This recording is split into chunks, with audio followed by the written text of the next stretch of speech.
ambassadors, ladies and gentlemen, distinguished guests, good morning. A very good morning to you all.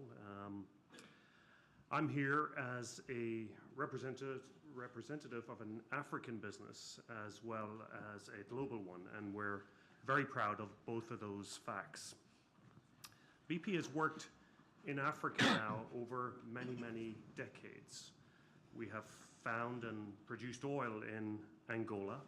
We have strong businesses in North Africa, including in Egypt and in Algeria. We have marketed and traded energy in South Africa, and we have made exciting new investments in Mauritania, in Senegal, in Cote d'Ivoire, Sao Tome and Principe, and in Madagascar, all really within the last couple of years. Across the continent, we employ well over 2,000 people, and we are expanding with many new investments and partnerships. And we're not alone. Many international energy companies are currently making new investments on the continent. So why is our industry focusing so strongly on Africa? Let me offer three reasons. The first is that Africa provides opportunities for growth, as Peter said. Demand for energy in Africa is well ahead of the world average. Populations are growing, economies are advancing, and cities are booming. And the production of energy is growing even more rapidly. Last year, Africa's oil production rose by 5%, and that is compared with a world average of less than 1%. Looking ahead, we forecast that energy production in Africa is likely to grow by around 60% by 2040. And that's almost twice the global rate. New basins are being discovered, new projects are being built, and it has been estimated that almost $200 billion of capital will be invested in Africa energy projects up to 2025. Some of the most promising opportunities include the MSGBC Basin, Mauritania, Senegal, Guinea-Bissau, and Guinea-Conakry, where we are working with our great partners, Cosmos Energy, and Mike Anderson is here in the audience today representing them. There are massive LNG projects in Mozambique, where BP has actually purchased the entire gas supply from the Cote project for a 20-year period. There is growing oil production in Ghana and continued activity in well-established regions such as Angola, Egypt, and Nigeria.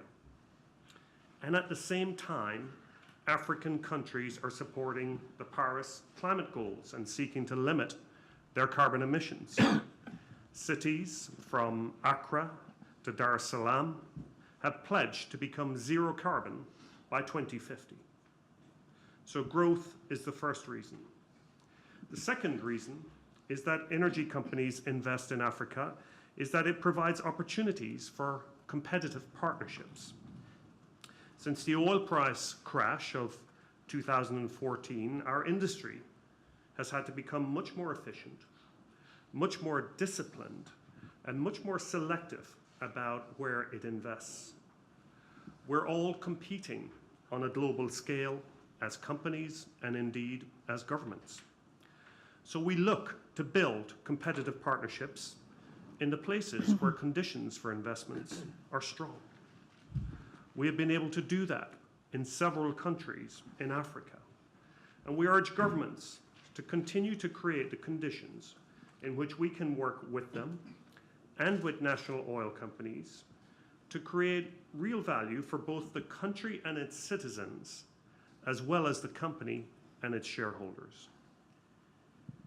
And finally, the third reason, and perhaps the most important to invest in Africa, and that is its people. As well as having growing energy consumption and production, economic development is driving up the levels of skills and capability, growing talent across the continent. In BP, many of our leaders are nationals of their countries, as it should be. And in Angola, more than 85% of our staff are Angolan. Stephen, by 2020, the number will be 90%. And importantly, we have Africans working across the company globally and have every reason that they can continue to aspire to the careers that we can offer them. These physical and human resources are coming together in country after country to create a bright future with excellent prospects for the long term. There is great energy in Africa in every sense of the world. Ladies and gentlemen, with that, thank you very much for listening, and I wish you every success with this morning's event. Thank you very, very much.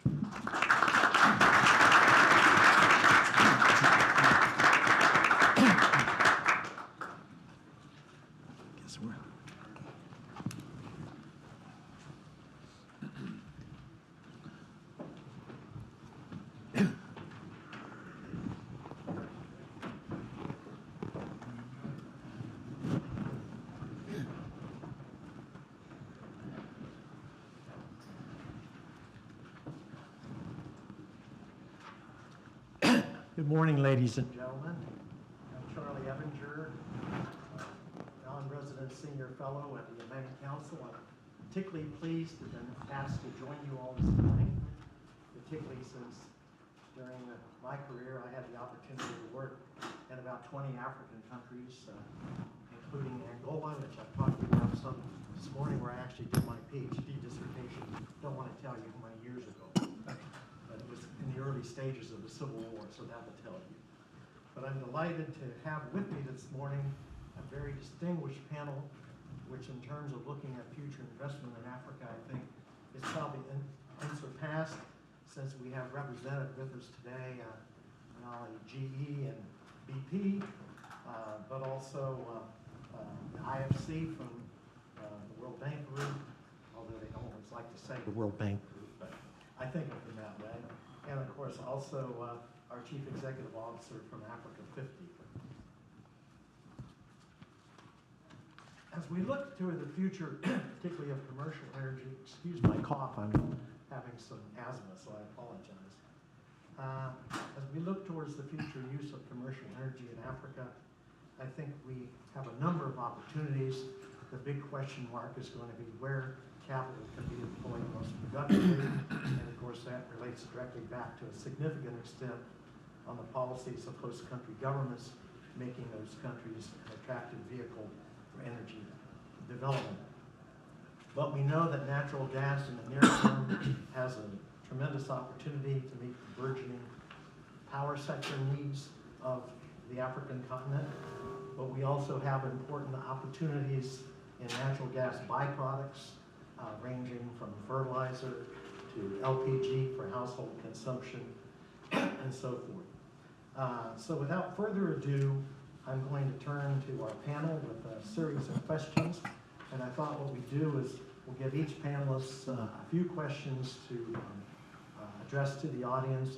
And then as time allows, we'll have a little more interchange, but then we want to open it up to the floor for the last 15 or 20 minutes to hear what you have in mind.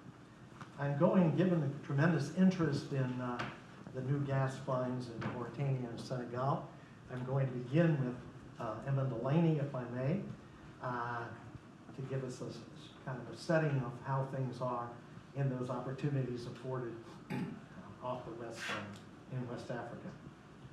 Emma, how large do you believe the recent gas fields in Mauritania and Senegal are? And given their size, are we looking potentially at the greatest opportunity as an LNG export project, a combination of exports and some use for domestic gas in the countries? Why don't we start with that? Great, well, thank you. And thanks for the invitation and to the Atlantic Council. So they're large. We see the MSGBC basin as a basin of potential world-class reservoirs. And there have been a number of discoveries already in the basin. We're delighted that together with our partners, Cosmos Energy, as well as Petrosen and SMHPM, the national company in Mauritania, to be part of this new and growing basin. I'll perhaps start with an example to answer your question about whether they're big enough for both or individually LNG or domestic. And I'll perhaps start with the Tortue project, which is a project on the maritime border between Mauritania and Senegal. It's a deep water gas field, a great reservoir, and we've already significantly advanced the front-end engineering design for this project. We're aiming for a final investment decision before the end of the year. And it's exciting because this really has the potential to be the first deep water development of the basin, of this new basin. The Tortue project, the Tortue Ahmeyim field, the concept for the project is a nearshore floating LNG facility. And to give you a little sense of the numbers, it'll be developed in phases, with the first phase approximately 500 million standard cubic feet per day. And a medium-sized power plant of around 250, and there are those on the panel who are much more experienced in power than I, but my understanding, a medium-sized power plant needs only 35 million scuffs a day.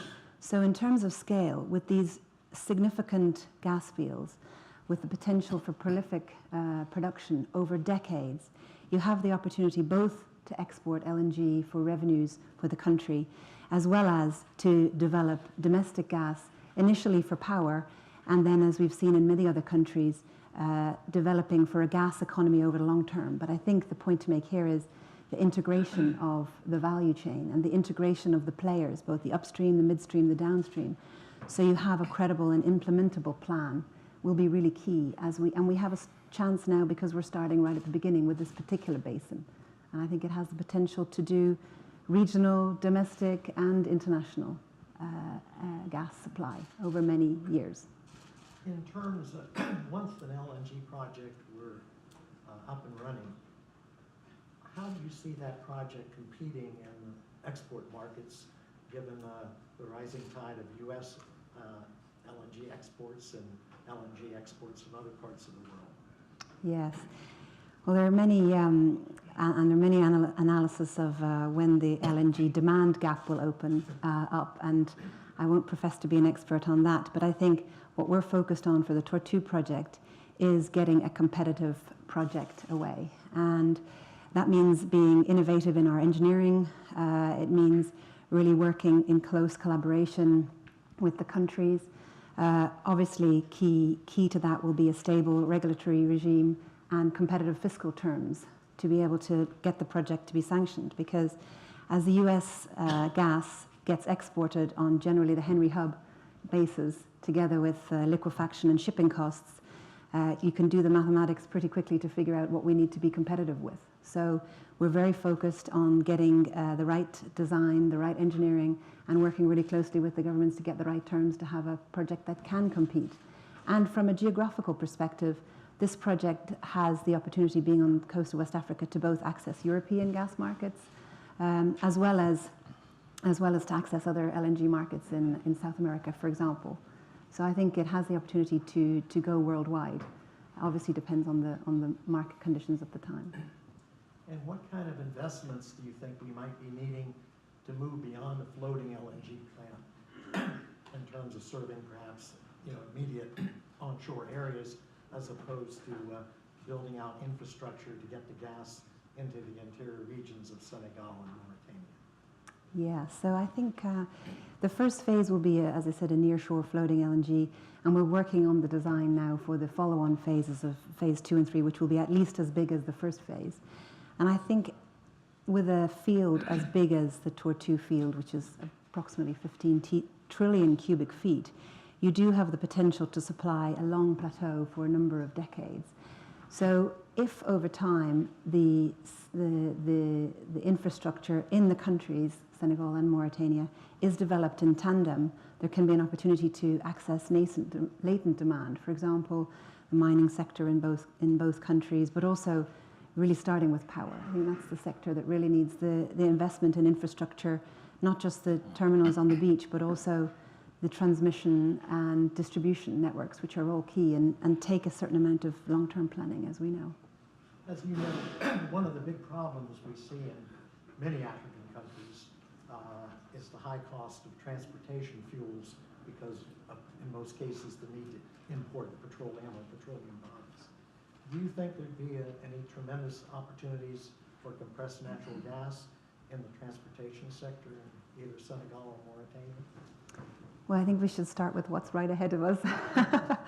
And in terms of how the diesel market will emerge over time, I think when you stand back and look at both the oil and the gas demand, I think as Bernard referred to in his speech, with both the population shift, population growth to start with, and then population shift to cities and urbanization, there'll be markets that we don't know about today that will emerge over time. But I think the big focus is currently many countries in West Africa are importing diesel for power. And there is a more efficient way to harness indigenous gas resources and to get prepared for that.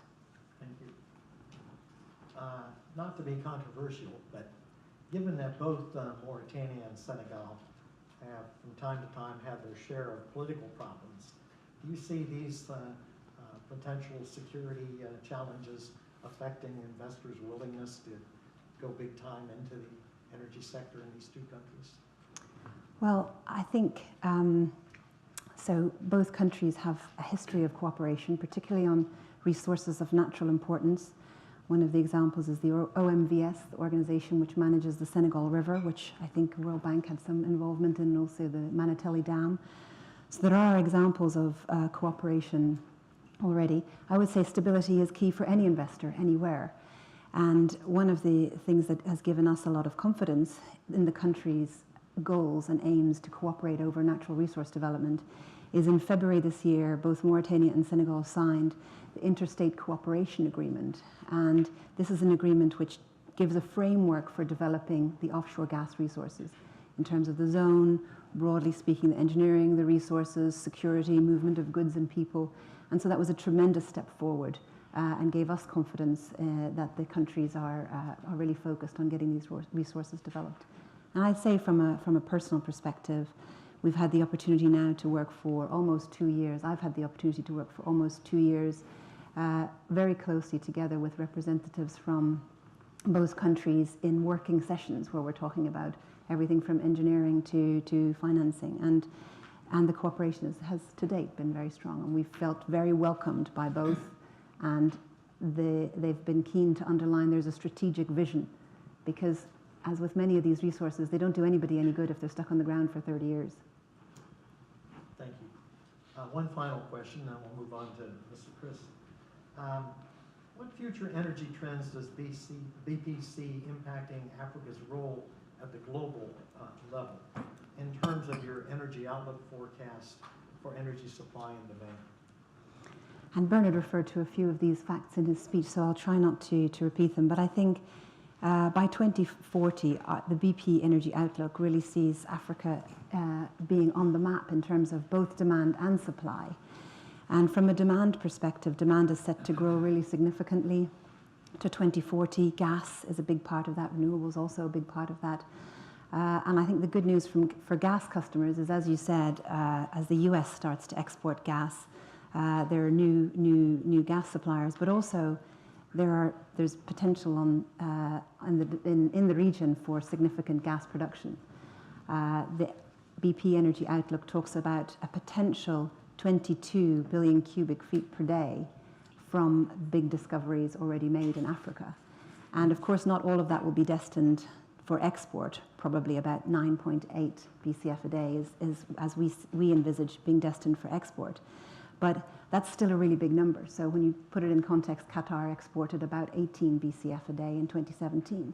So we see from a demand perspective, the market's really growing, and from a supply perspective, the opportunity to monetize some of these gas discoveries that have been made in the continent, so to really make a difference. And I think our outlook has energy demand in Africa at about 6% of global energy demand in 2040 and about 7% of supply.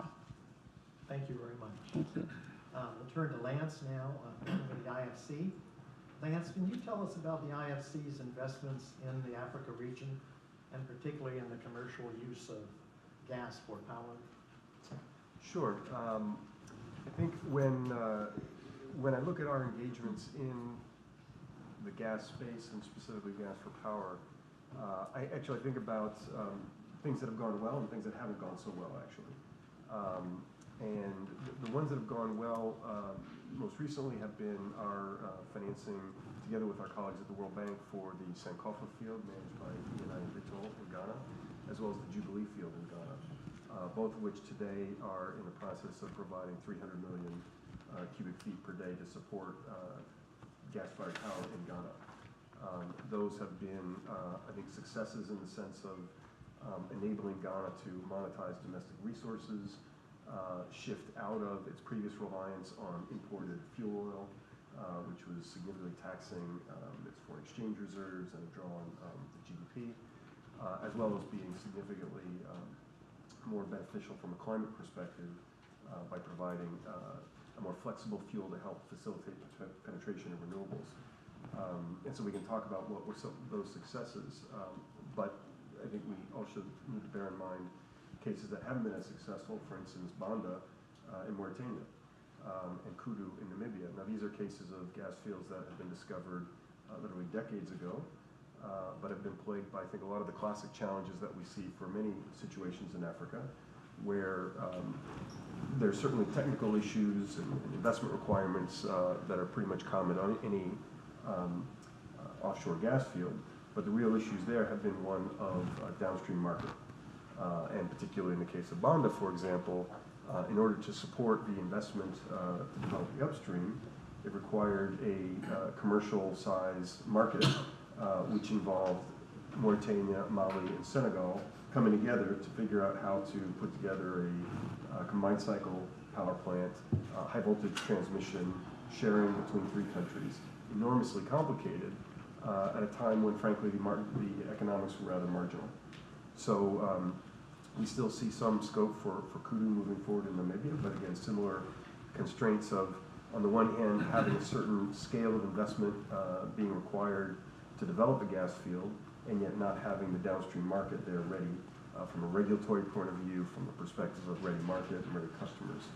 I think what was successful for us in Ghana was the fact that you had a larger market to begin with. We were working jointly with our colleagues from the World Bank, who were working closely with the government on introducing a number of important reform measures that are looking at really the whole value chain. And ultimately, we're able to provide enough confidence to investors to actually put billions of dollars into these offshore fields. The donor community, I'm not saying the IFC, but the donor community has often been criticized for pushing, obviously, power generation projects, because they're often the easiest thing to do in power sector reform, but not paying enough attention to ancillary investments in transmission and distribution. And of course, the problem for private sector investment and distribution is often the non-payment of bills, power theft, a whole range of issues. How do you think we get beyond that so that we aren't just concentrating solely on power generation, but can really get meaningful reforms at the T&D levels? Well, again, I think Jay's probably going to be the best person to speak about the power sector, but again, if I refer back to my comments a moment ago, I think in the Ghana case, and frankly many of the cases we see in Africa, from the perspective of developing upstream, you typically have a consortium of investors who are quite capable of tackling the technical challenges and marshaling the investment required. Very often then there's a state-owned off-taker looking to purchase that gas and essentially say, trust us, the rest will follow. I think what we've seen is that investors are not willing to invest on that basis. They need to see more assurance as to the stability and sustainability of that full value chain. And as we actually get into situations like this, like Nigeria, where they've introduced more sector reform that has indeed brought in somewhat more investment, I think hopefully governments will see that indeed they need to make those commitments to reform the whole sector. And it's sort of a success, hopefully will breed further success, and they see these are the kinds of issues that they'll need to take up. Within IFC, you referred to us being part of the World Bank. That's actually something we're quite proud of and we see as critical, because the reality is, while we are quite focused on trying to see how we can help tackle the challenges of mobilizing private sector investment, none of this will happen if there's not a supportive and conducive public sector environment. And the World Bank is obviously quite actively working together with other multilaterals and governments to try and achieve those kinds of ends. As we all know, one of the big problems in Africa is probably the whole emerging market world, is the question of energy access and how many people still have no access to even a commercial light bulb in the villages. Many countries in Africa having this access problem also have significant coal resources, which obviously create problems if that coal is developed on a massive scale for our global concerns about climate change. Will the IFC in any case finance a new coal project, or is that simply off the table in terms of the donor communities not wanting to finance dirty fossil fuel projects? IFC and the World Bank have not financed the coal-fired power project since 2010. Our energy strategy is very much focused on the twofold approach of, number one, first and foremost, helping countries tap into the tremendous evolutions that we're seeing in the renewable space. 80% of our financing over the last 5 years has actually been in renewables. We're seeing tremendous progress in scaling solar in Africa, Senegal and Zambia, and Ethiopia, Madagascar. And we hope to see that continue to expand in terms of costs coming down, penetration increasing. However, we still see gas also as a critical part of that equation to provide the flexibility, base load, in a way that coal simply does not.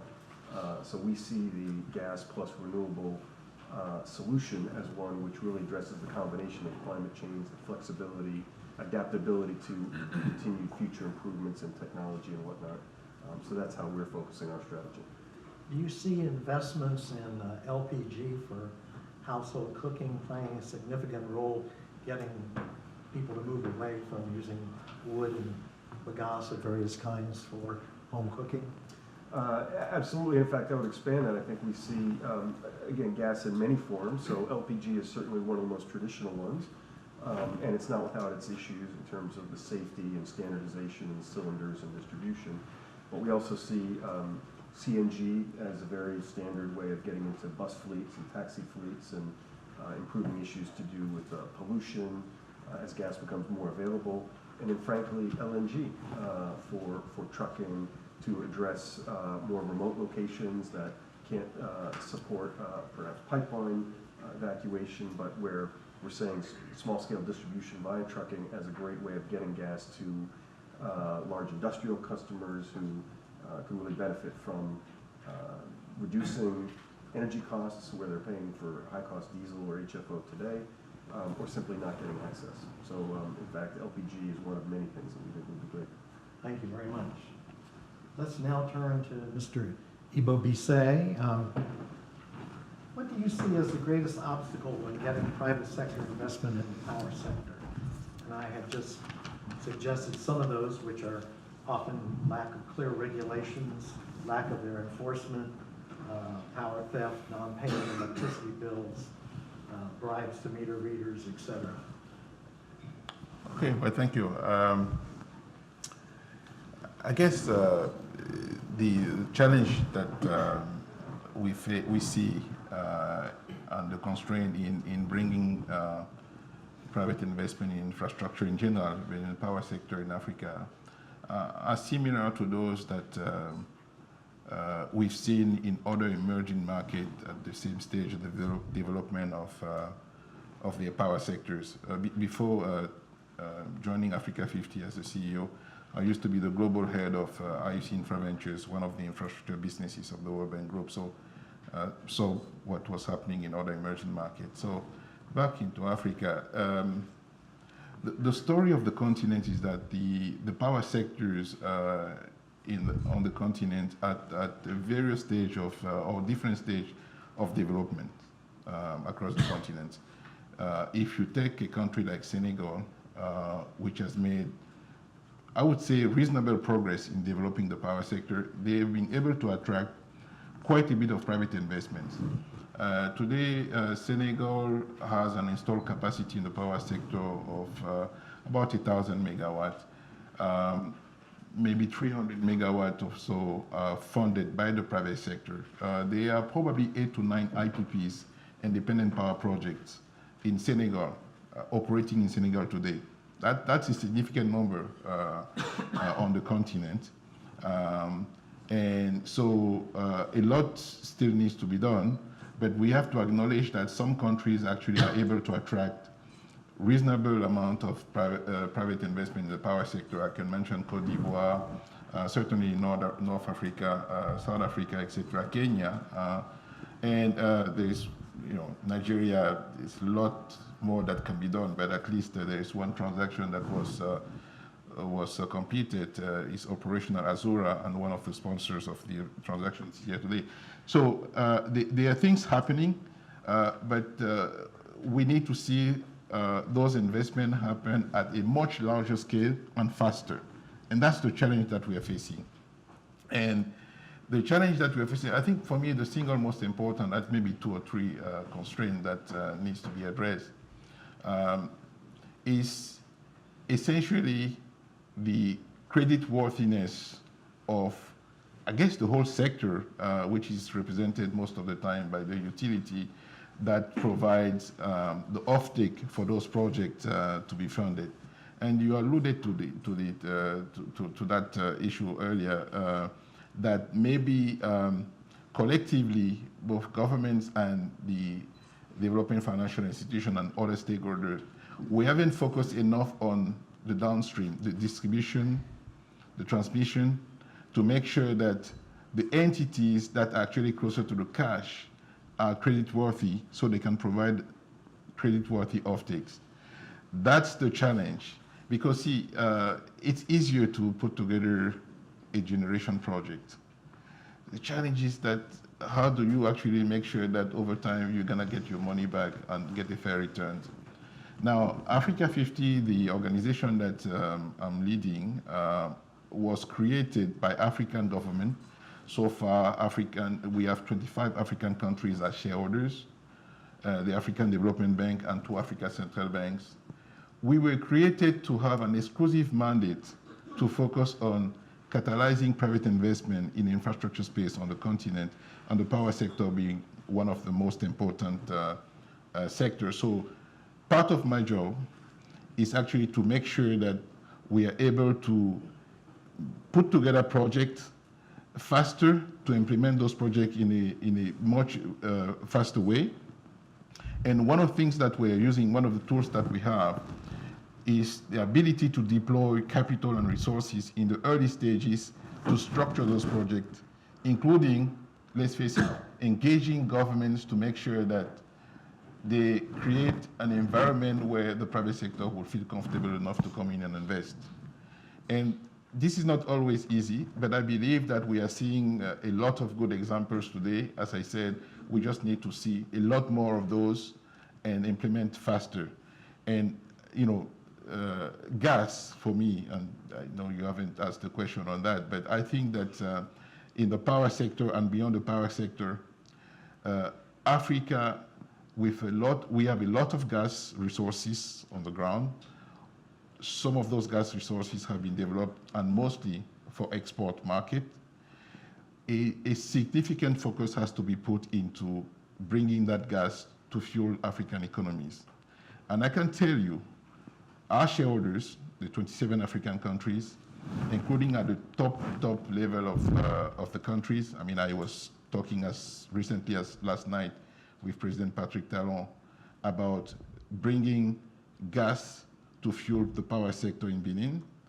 3 weeks ago, I spent time with President Macky Sall and talk about this particular issue. Same issue, we can talk about my conversation with other leaders. There is an acknowledgement from African leaders, at least those that we've been able to talk to directly, that we need to see more gas fueling our economies. It's good to export because it generates revenues for the countries, but the license to operate of those exporters, of those big companies that we welcome to invest in the oil and gas industries, the license to operate will be stronger if somehow that gas is also used massively in our own economies. That's very important. Do you feel Do you feel that in energy investments in Africa that the donor community writ large, the IFC, the World Bank, the African Development Bank, on, do you feel there's been enough donor coordination in terms of what projects should be financed? From my own experience, I often found that we would win a job and get there and find another donor was financing consultants doing much the same job. I just was wondering from someone previously on the inside whether you have had that experience or not. Yeah, so I guess I spent almost 18 years at the World Bank Group, and so I guess I was maybe part of the challenge. But now I am on the other side. I represent African governments, and we have to take the leadership of defining what we want, making sure that our partners, donors, and private sector companies understand what we want and are ready to support us. If they're not willing to support us, we can figure out other ways to do this. So the burden is actually on governments and African institutions to make sure that it's very clear the direction where we want to go and try to bring people along. Now, I think donors have done great job at supporting, etc. But frankly, sometimes they were feeling a vacuum and trying to push their own agendas. I can tell you that at least in some countries today, we have leaders that really see clearly where they want to go. And again, the job of Africa 50, which is an institution, really, I think Peter Pham was saying earlier that is quite exciting, which I agree. I didn't create the institution. I took it over as a CEO 2 years ago. But the fact that African governments are gathering and deciding that they will create an institution that they will support, including with significant capital, and put that institution at the forefront to actually try to catalyze private investment, it's a sign that today this continent is now deciding that they will take leadership in their affairs and will try to move things forward. And we have to do it because the pressure of the population is huge. I mean, the growing middle class is certainly, everybody has statistics on where Africa will be 2040, etc. But today, we see a lot of people demanding services. If it's not happening, we will see, transition of power, hopefully peaceful transition of power in many places because those issues will not be addressed. So my sense is that, we will see a lot more happening. We at Africa 50 will contribute to make sure that this happens. We don't underestimate the challenges, but we see opportunities.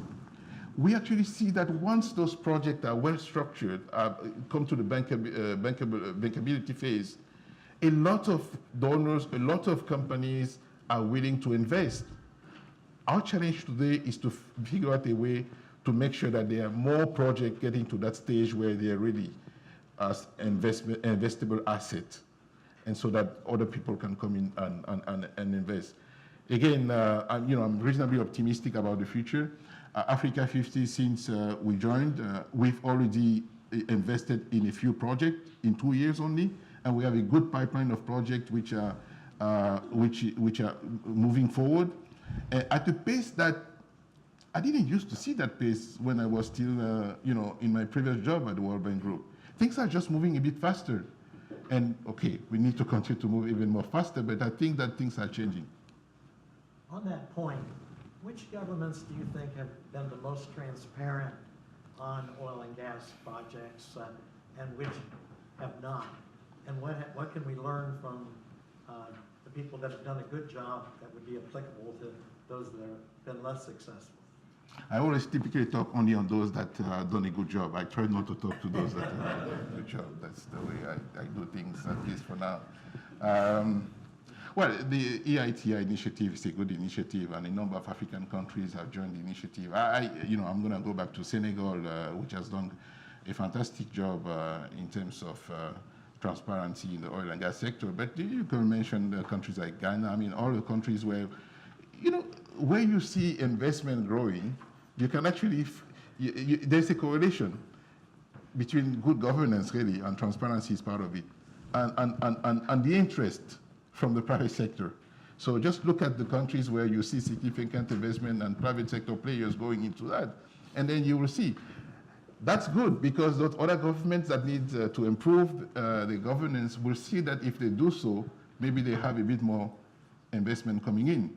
And part of my job as the CEO of the organization is actually to sit down with those presidents and say, Mr. President, Mr. Prime Minister, actually, if you do it a bit more on this, maybe you'll get a bit more. Privately, publicly, I won't say it. But privately, we have very, very, very good discussions as to what is it that they can do to make an impact in a particular area. I'm only handling infrastructure. There are other challenges, but on infrastructure and energy, I think that we're gonna see a bit more progress going forward. Thank you very much. Mr. Ireland, why don't you give us a quick overview of GE's interests in the continent, and then we'll zero in on more specifics. Okay. Well, I mean, our interests are across a number of infrastructure avenues. You know, we're in the healthcare space, the oil and gas space as equipment suppliers to our brethren here and sisterhood, to big companies. We're also obviously across all the power areas, from generation across all fuel sources, as well as transmission and some distribution, as well as aviation and locomotives, transportation. So for us, you know, we look at Africa as a standpoint of a tremendous opportunity where we can hopefully make some changes in the infrastructure issues. And the infrastructure issues are pretty significant from a standpoint of attracting investment. And I always, when I talk to people, I say, look, we're obviously trying to sell infrastructure stuff, but at the same point in time, if we want to manufacture something, these are the kind of things we need fixed. So, you know, power is 10% of, let's say, a manufacturer's cost structure. Latin America and Asia, it's around 5. So there's a significant disadvantage for doing things in Africa. Same thing on logistics. Logistics are, you know, the security of supply of power and security of logistics, getting your goods in that you need, as well as getting your goods to the customers when they need it, is absolutely imperative. And right now, most African countries, there's a big premium for that. So it makes it very uncompetitive. And so I think the infrastructure needs, you've heard a number of how much per year investments need to be done in the infrastructure space, and it's absolutely critical. But you know, the panelists have touched on a number of issues from a standpoint of getting it done, from financing to execution, et cetera. And I think that's going to be a big thing. But for us, we've been in Africa for over 100 years, and over the last 7 years, I've been in Nairobi. We've been able to build our team and really provide a lot of growth for the company, but most importantly, a lot of impact. We put probably about 4 or 5 gigawatts of power under the grids, and then across a number of other businesses that I mentioned, we've done quite a bit as well. Which countries, looking forward, which countries do you see as the biggest potential markets for GE in power generation in Africa? Well, you know, the power generation aspect in Africa depends on the value chain. The value chain goes from fuel, whatever that may be, from, you know, whether it's sun or wind or coal or gas or biogas or geothermal, whatever, hydro, to the people that are paying for the offtake at some point. And I think, you know, it's been discussed, but fundamentally, the projects that get going are where there's investable, an appropriate investment return across that value chain. So you look at a country like Nigeria, has a tremendous amount of gas, but the tariff for gas is uninvestable for pipelines, et cetera. So all of a sudden the political will of having the appropriate pricing for whether it's the output, which is power, whether it's the fuel or whatever, is absolutely critical. And I think that's the dynamic that gets missed when people when the politicians start talking about cost of cents per kilowatt. they've got to look at a combination of the fuel cost all the way through to the losses, et cetera, through the transmission. And I always use the example of South Africa's renewable regime that they've done over the last 10 years. And they've done, well, they're on, I think, the 5th auction now. They've driven the price down on wind energy from the first auction being at around 17 cents down to around 6. Now, the reason of that is that the first time you do something, there's a lot of risk perceived in there. You know, will it be executed appropriately? You know, there's localization things. Is Eskom a good, it was always to Eskom, good provider? Will they pay the bills? Blah, blah, blah, blah. All the administrative, I wouldn't say administrative, but financing and all that. And as they prove that they are good at all this stuff, the price comes down because people are willing to take risks. And I think that's true across the value chain. You go into, again, I'll use Nigeria as an example. One of the biggest creditors to all the discos is the government.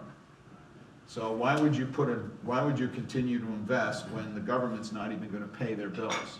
So I think that aspect has got to be looked at and really understood, because so when we go around and talk to countries about power plants, well, we want 6 cents. You know, we're seeing in Dubai, there's a solar field that you can get for 2 cents a kilowatt hour. Well, it's Dubai, they got a ton of land, they got all the sun in the world, and they got a regime that we know they're going to get paid.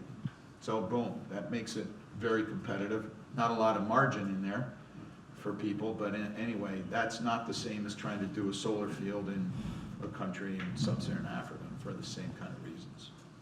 Finally, how important do you believe from a private investor standpoint the existence of truly independent regulation of the sector is before you go in? Well, I think the question, and LN had hit on it, the question is about time.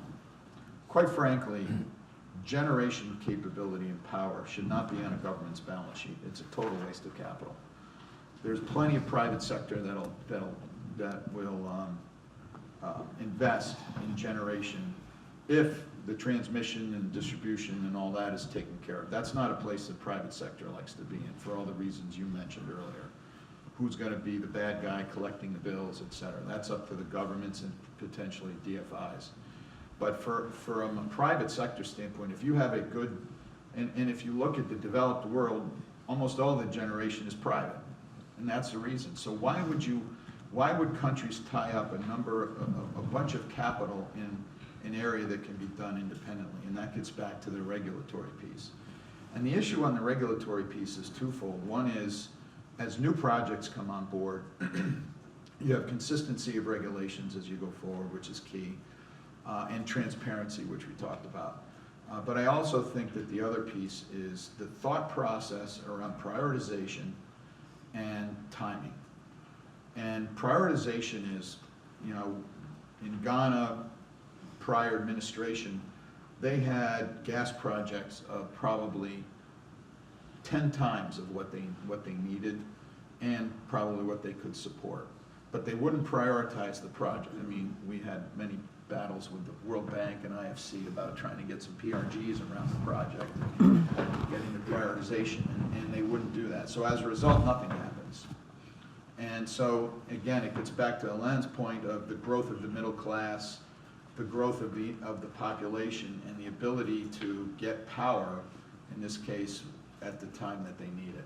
So, you know, 7 years ago, the power deficit was X, and I can guarantee you it's grown because the population, the middle class, all have grown much faster than the capability of all of us trying to bring more megawatts when they need gigawatts, you know, on the grid.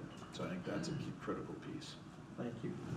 I want to thank all our panelists. We now have a little less than 15 minutes for questions from the floor. If you please identify yourself, and I'll try to get everybody recognized who has a point they want to make. Any questions? Surely there's been some controversy generated here. Anybody?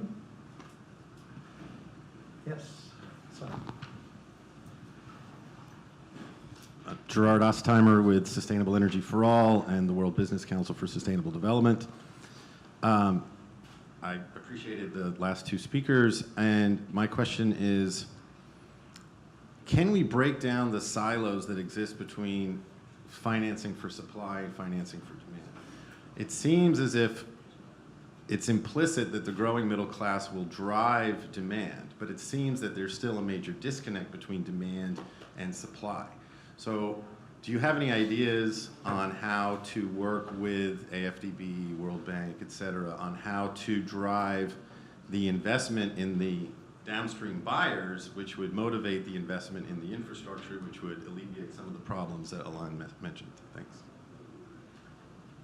Well, I will take a couple questions and then we'll let the panel answer. I have two questions. My name is Adam Agai. I'm a business consultant and a writer on African affairs. My first question is for you, Madam. How BP and other multinationals coming in Senegal expect to cope with the wrestling civil society and political opposition that exists in Senegal, and that is demanding more transparency and more local content in the oil and gas business. Politically, in the run-up to the presidential elections in February, are you comfortable as a BP, the way you entered with Cosmos into Senegal? That's the first question. And the second question is for Mr. Ebobisse.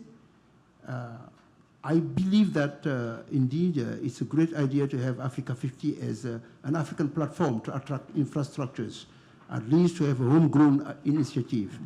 Have you been finding difficulties to having outside partners acknowledging that you should be playing the lead role into making African infrastructure a reality? We know that the Chinese, they want to be big in Africa and others. So how would you want to assert your situation and get this legitimacy accepted by any partner that would want to come into Africa, including the likes of BP, GEs, and others to work through you? Thank you. Thank you. Why don't we, who would like to address either question? Yeah, this one. Understand? Yeah, thank you. Yours is more complicated. Yeah. Thank you for the opportunity to go first. I appreciate that. So you asked about you asked quite a wide-ranging question with relation to the impact on local communities and civil society of what for Senegal potentially will be the first development of oil and gas. Of course, there have been other discoveries, and Cairn's discovery in SNE, to name just another one. But when it comes to development, it's a different phase. And is the country ready?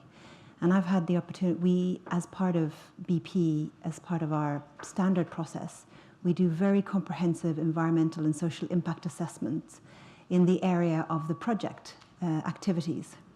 So for the Tortue projects, we have done wide-ranging consultations in Saint-Louis, as well as in the north of Senegal, as well as in Ndiago, across the border into Mauritania. And what we're finding is we have to really start, start with the basics. What does the industrial development look like? What are we talking about? How long will it be? What's the difference between oil and gas? What's the difference between gas for LNG and gas for domestic over time? So we're doing a lot of public consultation, very wide-ranging consultation with civil society in the areas impacted by the project. Now, the topic of local content is, of course, one that have been tomes and tomes written about, and I actually looked at the World Bank one, a recent World Bank one not so long ago. And of course, there are many examples, not just in Africa, but in many, many countries, Brazil, Angola, Trinidad, Tobago, the Middle East take a different approach again. So there are many different approaches on local content.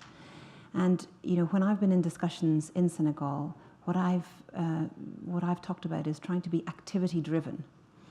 If you put local content at an arbitrary percentage, and if it's very high, the only impact of that is to reduce the competitiveness of the project in the early phases, because you need to build in the country what makes sense in the country, and so to be activity driven. And so, for example, as we approach the final investment decision for Tour 2, parts of the project, for example, an FLNG vessel, that's not logical to build in either Senegal or Mauritania, or an FPSO. They're not going to be experts in FPSO, floating production, storage, and offloading vessels. But there are elements which will have significant local content. Things like we have to build a safe harbor for the LNG ships. So that's the place to go for logical, significant local content, both in terms of local content for companies, for jobs, for training. And local content is quite an emotive subject, one about which there's been a lot written. But I think we at BP, we think of it always in 3 phases. It's jobs, but it's also about capacity building, social investment that we do right down at the community level, and also local companies, of course, an investment in local companies. And we're working with a number of associations to upskill some of those local companies so they're able to compete, because it is quite a different playing field in oil and gas, to able to compete, able to comply with the safety requirements and so on. So I would say we're at the beginning of a very long and hopefully successful journey. Anybody else? Yeah, I take the question that was addressed directed to me, and maybe Jay, you can take the one on demand supply. Indeed, Africa 50 is an African growth initiative, and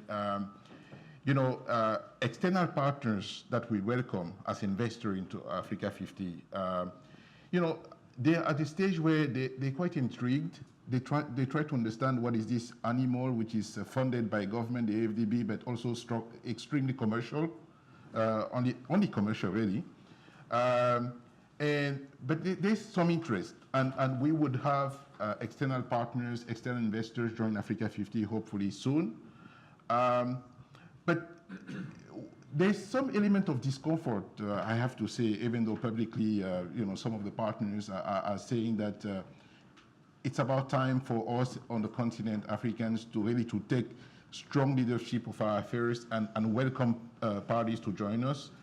But I think that people should welcome that this continent, with a number of leaders, starting with the president of the African Union, President Kagame, asserting African independence, and the fact that we will show the way and partners will join us to work together. I think it's good, because when you have strong ownership of a project on the ground, it works better. So what we're going to do at Africa 50 on our part, we're going to take a few areas where we would try to be a thought leader, but also make investment.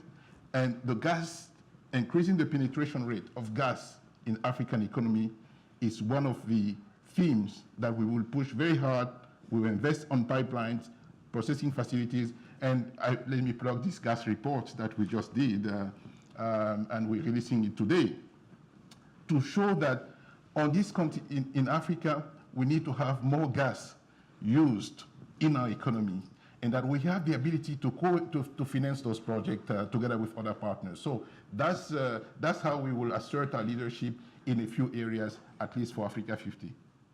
And then to the supply-demand question, I think a key thing is, you mentioned the people that don't have access to power, and I think the demand side needs to really be broken down between accessibility and availability. Accessibility are the ones we talked about, rural villages, et cetera, and big gas plants, coal plants, solar fields, et cetera, aren't going to supply those homes, if you will. That's going to come from solar home solutions, more entrepreneurial capability.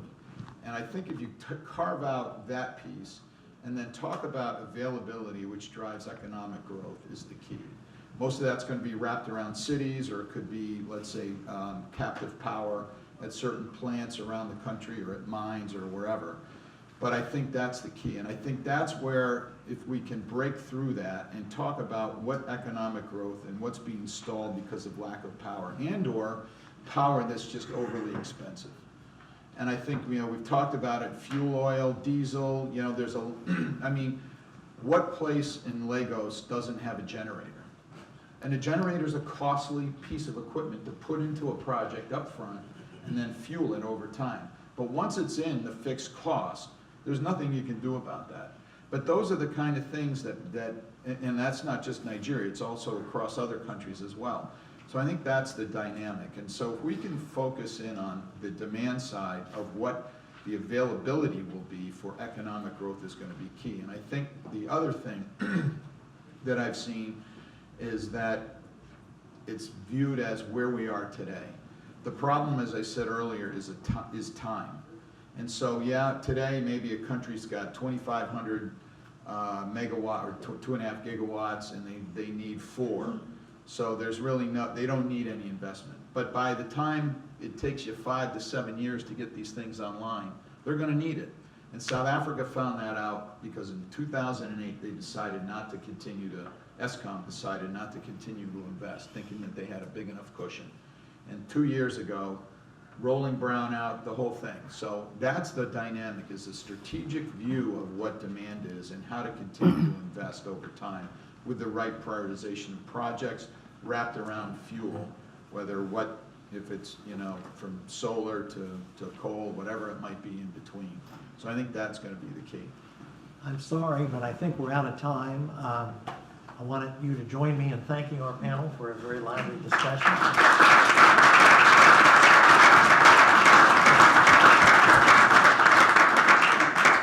We now have a 15-minute coffee break. Try, please, to be back close to 10:30 as possible. Thank you. Thank you, everybody. My name is Randy Bell. I'm the director of the Global Energy Center at the Atlantic Council. Well, great panel. Thank you all so much. I wanted to announce a quick scheduling change. Instead of the oil panel happening at 10:35, Vice President Duncan will be speaking right then. So I'll please be back in the room by 10:30-ish or so. Then the oil panel will follow directly after that. So thank you again. This was really fantastic. Emma, on va se... Oui, oui, vous êtes à Casablanca, c'est ça? Je suis basé à Casablanca, mais super. je voyage.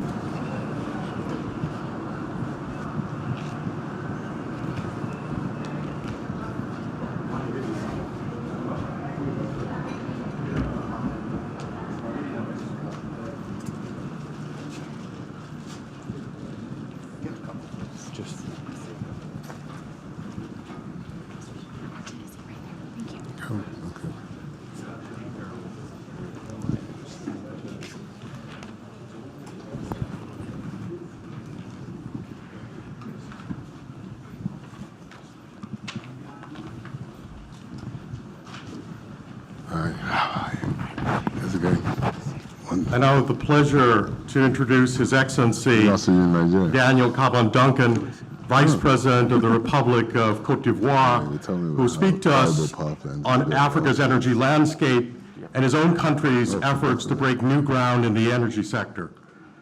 Vice President Duncan has been Vice President of Côte d'Ivoire since last year, but he's been a longtime figure in the politics of that country, having served twice as Prime Minister from 1993 to 1999, and most recently from 2012 until becoming Vice President.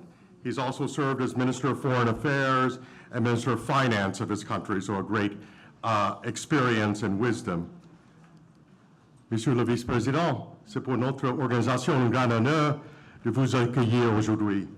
Vous avez accepté de présenter ici votre vision de l'énergie pour la Côte d'Ivoire. Le Conseil de l'Atlantique vous est profondément reconnaissant de votre présence. J'aimerais également adresser mes sincères remerciements à Son Excellence, M. Alassane Ouattara, Président de la République de Côte d'Ivoire, qui malheureusement ne peut être parmi nous aujourd'hui. L'Atlantic Council a un profond respect pour les objectifs ambitieux et l'effort accompli par le gouvernement de Côte d'Ivoire dans le domaine de l'énergie, afin de notamment d'accroître sa production électrique pour soutenir son économie déjà florissante. En 2015, nous avons eu le bonheur d'accueillir à le Conseil Atlantique Sa Excellence la Première Dame de Côte d'Ivoire pour une conversation d'une table ronde. Votre présence, Excellence, aujourd'hui nous honore et elle contribue à renforcer encore davantage les liens d'amitié qui unissent la République de Côte d'Ivoire et l'Atlantic Council. Je vous remercie et je vous laisse la parole, Excellence.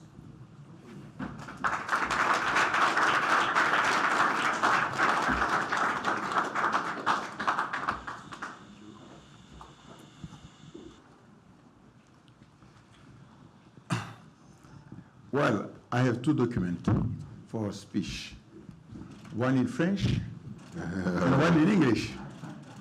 What is your choice? Well, I guess that you will like me to speak in English. But I will do it, but at your own risk. Okay. Merci, Monsieur Pham. Thank you. Well, you have asked me to speak about energy in Africa and in Côte d'Ivoire.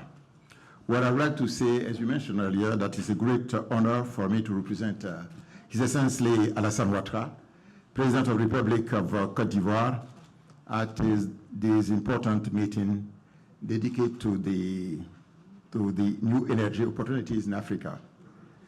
I would also like to extend our sincere gratitude to Atlantic Council leaders and their partners for inviting us to participate in this event.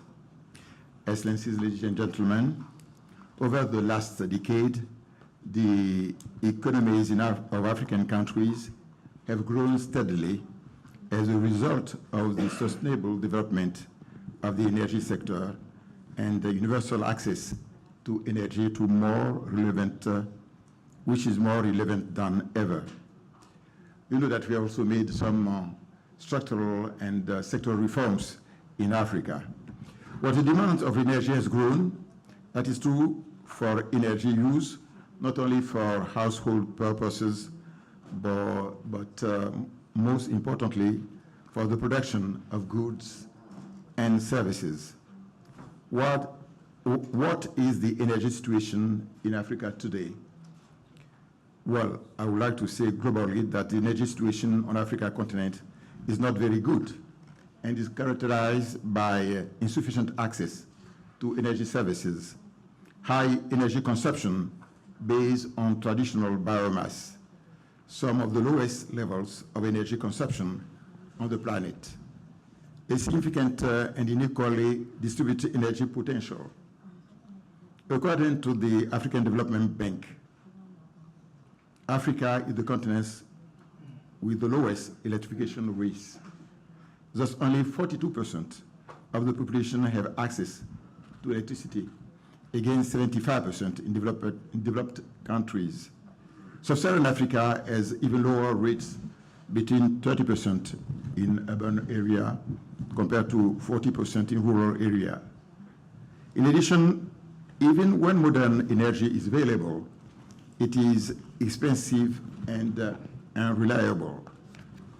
If current trends continue, less than half of African countries will achieve universal access to electricity by 2050. The energy deficit negatively impacts, as you see, the quality of life of the population, for difficult access to information, to difficult access to health care, and to safe drinking water, but also the economic growth and the level of economic development are hampered. Attractiveness of countries for foreign direct investments and job creation also have some difficulties. And yet, the energy and mining potential of the continent, African continent, is immense, but little exported. Sub-Saharan Africa produces about 7% of the world oil consumption. In addition, the hydropower potential of the African continent is estimated around 250 gigawatt, and is the third largest in the world after China and Russia. To achieve a significant improvement in the situation, several challenges have to be met.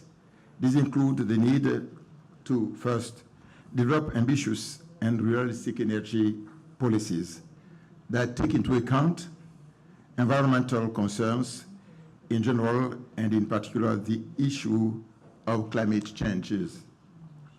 Secondly, to put in place an attractive institutional and regulatory framework.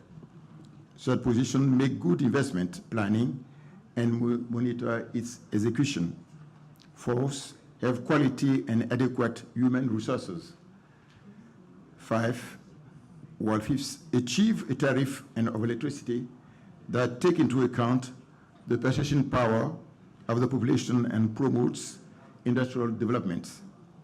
Fifth, 6, pool the regional energy potential with regional projects within the framework of regional electricity market. And well, finally, strengthen governance and improve the technical and financial performance of national electricity companies. However, the major challenge for achieving energy security seems to lie in the availability of financing for the development of energy production and infrastructure. To cope with this situation, policies and strategies for infrastructure development in general and energy in particular should be geared towards accelerating investment in new infrastructures as well as maintenance, rehabilitation, and upgrading of existing infrastructure. Public-private partnerships seem to present themselves as an alternative in support of traditional financing. This modality makes it possible to mobilize funds and expertise to carry out the infrastructure projects necessary to the development of African countries. Ladies and gentlemen, in a context marked by the scarcity of public resources, the alternative is to involve private actors with the necessary technology and capital to undertake large investment, the financing of which is nearly impossible on the basis of government budget. As you know, the government have many other priorities and sovereign constraints like security, health, education, and so on to face. To do this, it is necessary, even urgent, for states to play the role, namely to create the conditions conducive to the participation of private actors in development through a win-win partnership between the state and the private sector. Ladies and gentlemen, in line with Excellency Alassane Ouattara's vision to make Côte d'Ivoire an emerging country by 2020, the government has set itself the goal of building our country as the first energy resources platform in sub-Saharan Africa. The ambition forms the basis of Côte d'Ivoire's new energy policy, which is divided into 4 strategic axes. First, to ensure the reliability and security of the supply of energy resources. Secondly, to improve access to energy for all. And the third position, to strengthen the consideration of environmental concerns through the development of renewable energies and the control of energy. And fourth position, constitutes and strengthen a regional market, well, to be a kind of hub of the regional energy pool. As such, Côte d'Ivoire has become a real energy hub by providing electricity to 6 Western African countries, namely Benin, Burkina Faso, Ghana, Liberia, Mali, and Togo. 2 other countries in the sub-region will be added soon. That will be Guinea-Conakry and Sierra Leone. 60% of energy is generated by thermal power plant and 30% by hydroelectric dams. At the end of 2017, we have around 5,000 localities who are electrified. And we want to achieve the electrification of the villages, which has more than 500 inhabitants by the end of 2019. The energy is consumed by 88% of the, I would say, around 2 million subscribers of the public electricity. The challenge is therefore to sustainability meet our energy needs and those of the sub-region, which are rising sharply given the high rate of economic growth rate. This is why the Ivorian government has set the objective of increasing the country energy capacity from, let's say, 2,200 megawatt currently, of which 55% implemented by independent private producer. That's really important. 55% of the production is implemented by independent private producers, actually. But we want to increase the production from 2,200 megawatt to 4,000 megawatt by 2020, and also to 6,000 megawatt by 2030. The amount of investment to be made in the electricity sector over the period 2014-2030 to meet the national and regional demand for electricity has been estimated at more than $20 billion US. They are distributed as follows: production, $17 billion US, transportation, $2.5 billion US, distribution, $1.4 billion US, rural electrification, $1.4 billion US, and tele-driving and automation, $0.3 billion US. With regard to the national energy potential, it is concerning the national energy potential, is evaluated as follows: hydropower at approximately 2,500 megawatt, distribute over 22 sites. Hydrocarbons at 1.7 billion cubic feet of natural gas, renewable or alternative energy.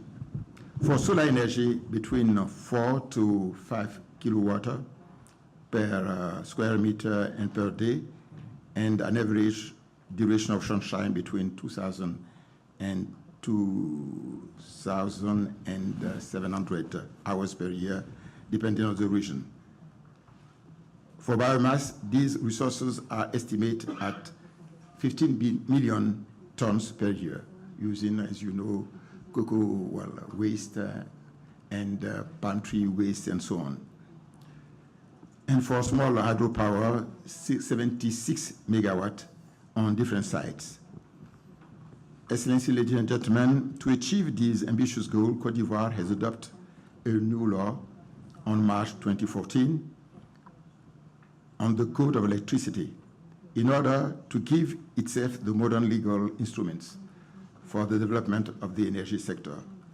It should also be noted the revision of the Petroleum Code and also the production sharing contracts in order to create the most favorable condition to attract new investors, given the predominance gas thermal energy, 60% for the thermal gas to produce electricity in Côte d'Ivoire, in the mix 60% for the thermal production. Our aim, is to make the renewable production to reach not 30% or 40% now, but to reach 60% in 2025 or 2030. So we change the share between the production and the mixed. In the mixed energy, we have more renewable with water, solar energy, and biomass energy, compared to using gas, natural gas we have offshore. Well, I mentioned that we have done a lot of structural and sectoral reforms in Côte d'Ivoire. The resulting economic results of these reforms are remarkable and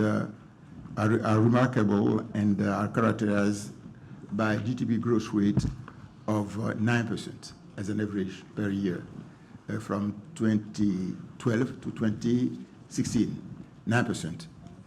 And last year, 2017, the GDP growth rate increased by 7.8%. So Cote d'Ivoire ranks among the 5 countries which have the highest growth in the world. The Ivorian government plans is to maintain this growth momentum by increasing private investment, particularly in the energy sectors. In this sense, the state of Cote d'Ivoire, which has a long experience in the practice of PPPs, particularly in the energy sector, has set out to create a more favorable environment for PPP investment, inspired by the most relevant experience in Africa and around the world. For instance, in March 2018, the government had adopted a new regulatory framework setting the rules of public and private partnerships contracts. Well, I would like also to add that we have a new plan covering the period of 2016 to 2020 of amount of $60 billion US. And this new plan, the share of the private sector is 62.5% over the $60 billion US of investment. When we take the past plan covering the period of 2012 to 2015, the amount was only $22 billion US. But as an achievement, the share of the private sector was 63%. So the private sector is really the engine of the economy in Cote d'Ivoire. And that's the reason why I would like to invite you, as you see, to invest in Cote d'Ivoire. And as far as the electricity sector is concerned, it should be noted that the project of rehabilitation of the electricity network in Cote d'Ivoire will be done with the construction of 11 new high-voltage substations. The rehabilitation and an extension of 15 existing high-voltage substations and the construction of 1,700 kilometers of high-voltage lines and the electrification of, let's say, all the villages who have more than 500 inhabitants by the end of 2019. So within 1 year, all the villages who have inhabitants of a population more than 500 people should be electrified in Cote d'Ivoire. So Cote d'Ivoire is therefore open to all investors in the energy sector as a friend and trust partners to achieve together the diversification of the economy in a mutually beneficial economic cooperation. Well, you know that there are some different nationalities working in the sector in Cote d'Ivoire: American, British, French, Russian, and so on, Australian. Okay, General Electric have headquarters in Abidjan, covering 23 countries of Western and Eastern Africa, in Abidjan. Well, I will jump to a conclusion so that if there is any question, I will try to give some answers. Well, in the conclusion, I would like to congratulate the initiators of this important workshop and to encourage them for their initiative, which aims at taking up this great challenge of energy everywhere in Africa. Energy is a factor of social well-being, of course, but a prerequisite for structural transformation of Africa. Well, thank you for your kind attention. Merci beaucoup.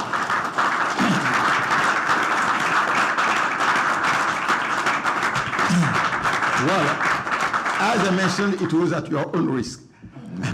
I didn't know if you get all of it, but that's the general idea. We have done a lot in Cote d'Ivoire in the regulatory framework. We have made a lot of structural and sectoral reforms, and that's the reason why, as I mentioned, GDP is growing fast, 9% per year from 2012 to 2016 included, and last year it was 7.8% increase in GDP. But our aim is to reach a double-digit growth by 2020. So that's the aim. So the private sector have a place in Cote d'Ivoire. Merci beaucoup. Thank you very much. If there is any question, Okay, well, if there is any question, I'm available for that. That could be in French or in English, as you like. Oui, si vous... yeah. Je peux poser en français ou en anglais? As you like. No, Mr. Vice President, thank you very much for a very clear speech. And also, I'd like to congratulate your country because you've done quite well, although there's still quite a bit to be done on the power sector with attracting a number of large private investment in the power sector, with power plants like Azito, Cyprel, and etc. One of the sectors that we've discussed today, this morning in the first panel, was gas. Gas, yeah. In Africa, to try to see how we can increase the penetration rate of gas usage in Africa, across the continent. So what specifically is your views, your strategy in Cote d'Ivoire to make sure that there is a bit more gas that is fueling your economy, not only the power sector, but even beyond the power sector? Can you share some thought? And by the way, I should thank the government of Cote d'Ivoire for investing in Africa 50. Yeah, sure. You're one of our shareholders, so I should say that I should thank you as well. Well, thank you. I know that your intervention is not interested. Okay. Well, gas is really important, as you know, in Cote d'Ivoire, because as you mentioned, you use natural gas to produce electricity in a combined thermal power plant. There are two thermal power plants who are really important in Cote d'Ivoire. The first one is Cyprel. The name is Cyprel. You have now 556 megawatt already, and it's done by the private sector, and they want to double the capacity production to reach something around 1,000 megawatt. And is a European group called Iranov, who is working on that. The second one is Azito. We have 450 megawatt underground, and they want to double also to be something around 900 megawatt before 2020, because they earn money, of course, and there are consumption possibility not only in Cote d'Ivoire but in the sub-region. When you have a growth of 9%, you need more and more electricity, of course, not only in the towns but also in the villages. Okay, because as I mentioned earlier, before 2020, all the villages that have more than 500 inhabitants will be electrified. We have done 2/3 of it already, and we want to do the remaining before 2020.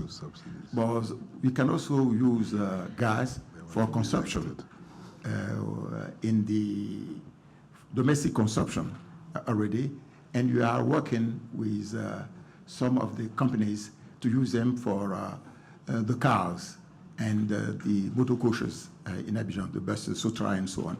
So you know that the forest covered 20% of the area of Cote d'Ivoire in the independence in 1960.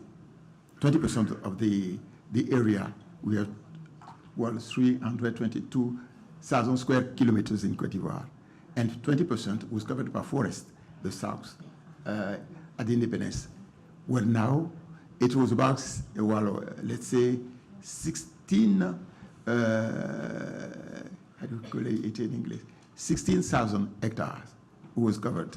Now we have only less than 3 million hectares of forest.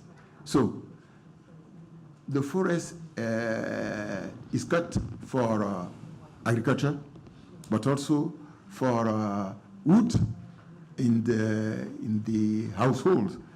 So the idea is first to use less in agriculture. For instance, we are producing now cocoa, which is our first production, 2 million tons a year. You supply the world with 40% of the cocoa. We are the world largest producer of cocoa, and we want to use. Well, we have made some research. It took 3 years to produce cocoa beans in the past. With research, we produce it within now 18 months. And the production per hectare is increased by 40%. So you need now, with this research, less forest. Okay? So that's, and as far as the household are concerned, you are using, how do you call, biomass to give them possibilities to cook their meals. And also using to put the gas, how do you call in English, on some bottles, which are delivered in the villages, so that we can cut down the consumption of woods. So that's the idea. So gas is really important. We want to increase the production of gas. We have the offshores. As you know, we have lots of companies, American one, ExxonMobil and so on, French one, Total, BP is also working at the borders with Ghana. And, but we have to use research to use, for instance, more solar energy, because solar we have, sun we have it in Africa and the half north of Cote d'Ivoire.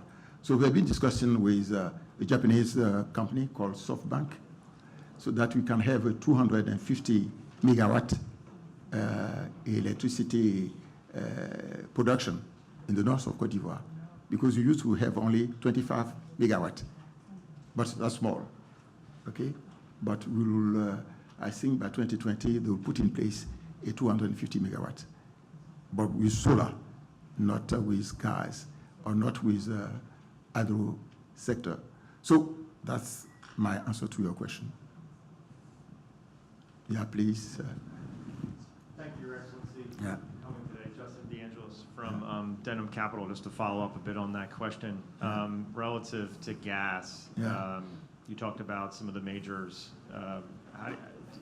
Can you expand a bit on your, and of course renewables as well as an important aspect.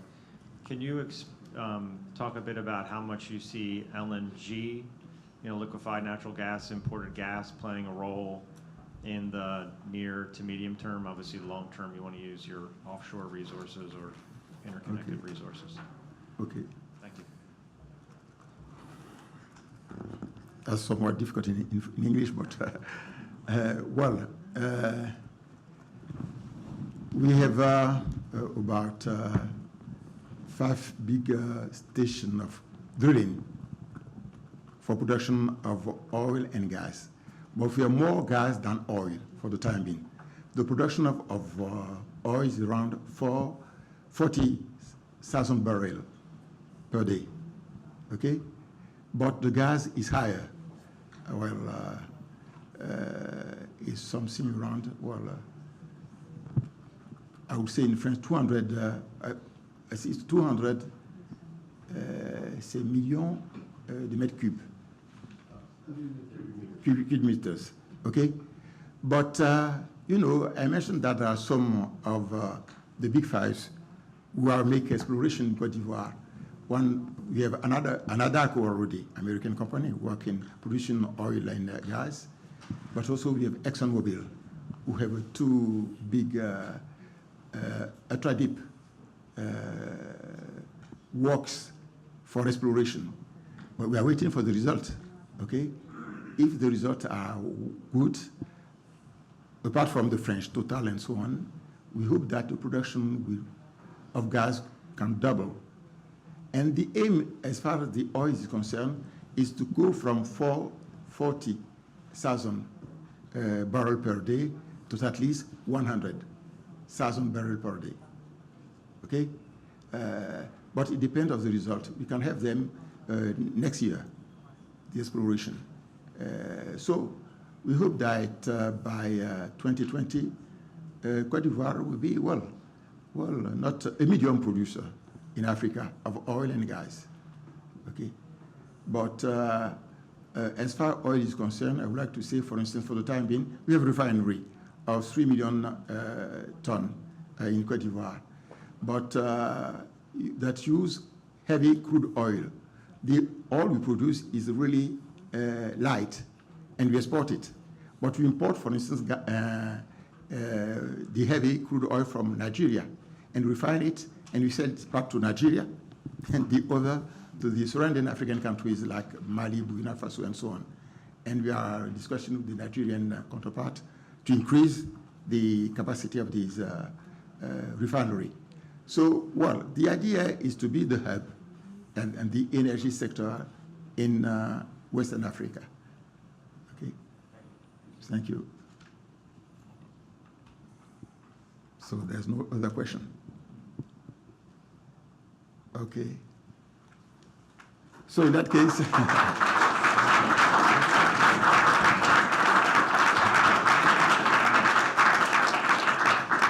well, in that case, I would like to thank you and to say that we'll be pleased to welcome you in Côte d'Ivoire. You know, Abidjan is a 5 million city. People who live in Abidjan, 5 million out of a population of 25 million people in Côte d'Ivoire. And well, I think life in Abidjan is enjoyable. It's a very important city, and we have a lot of possibilities there. And also, you have a possibility to link other countries through airlines. That's sometimes some problems when we are in Africa to make to fly between different cities. But quite all the major airlines will land in Abidjan. So I hope to see you soon in Abidjan. Have a good day. Merci beaucoup.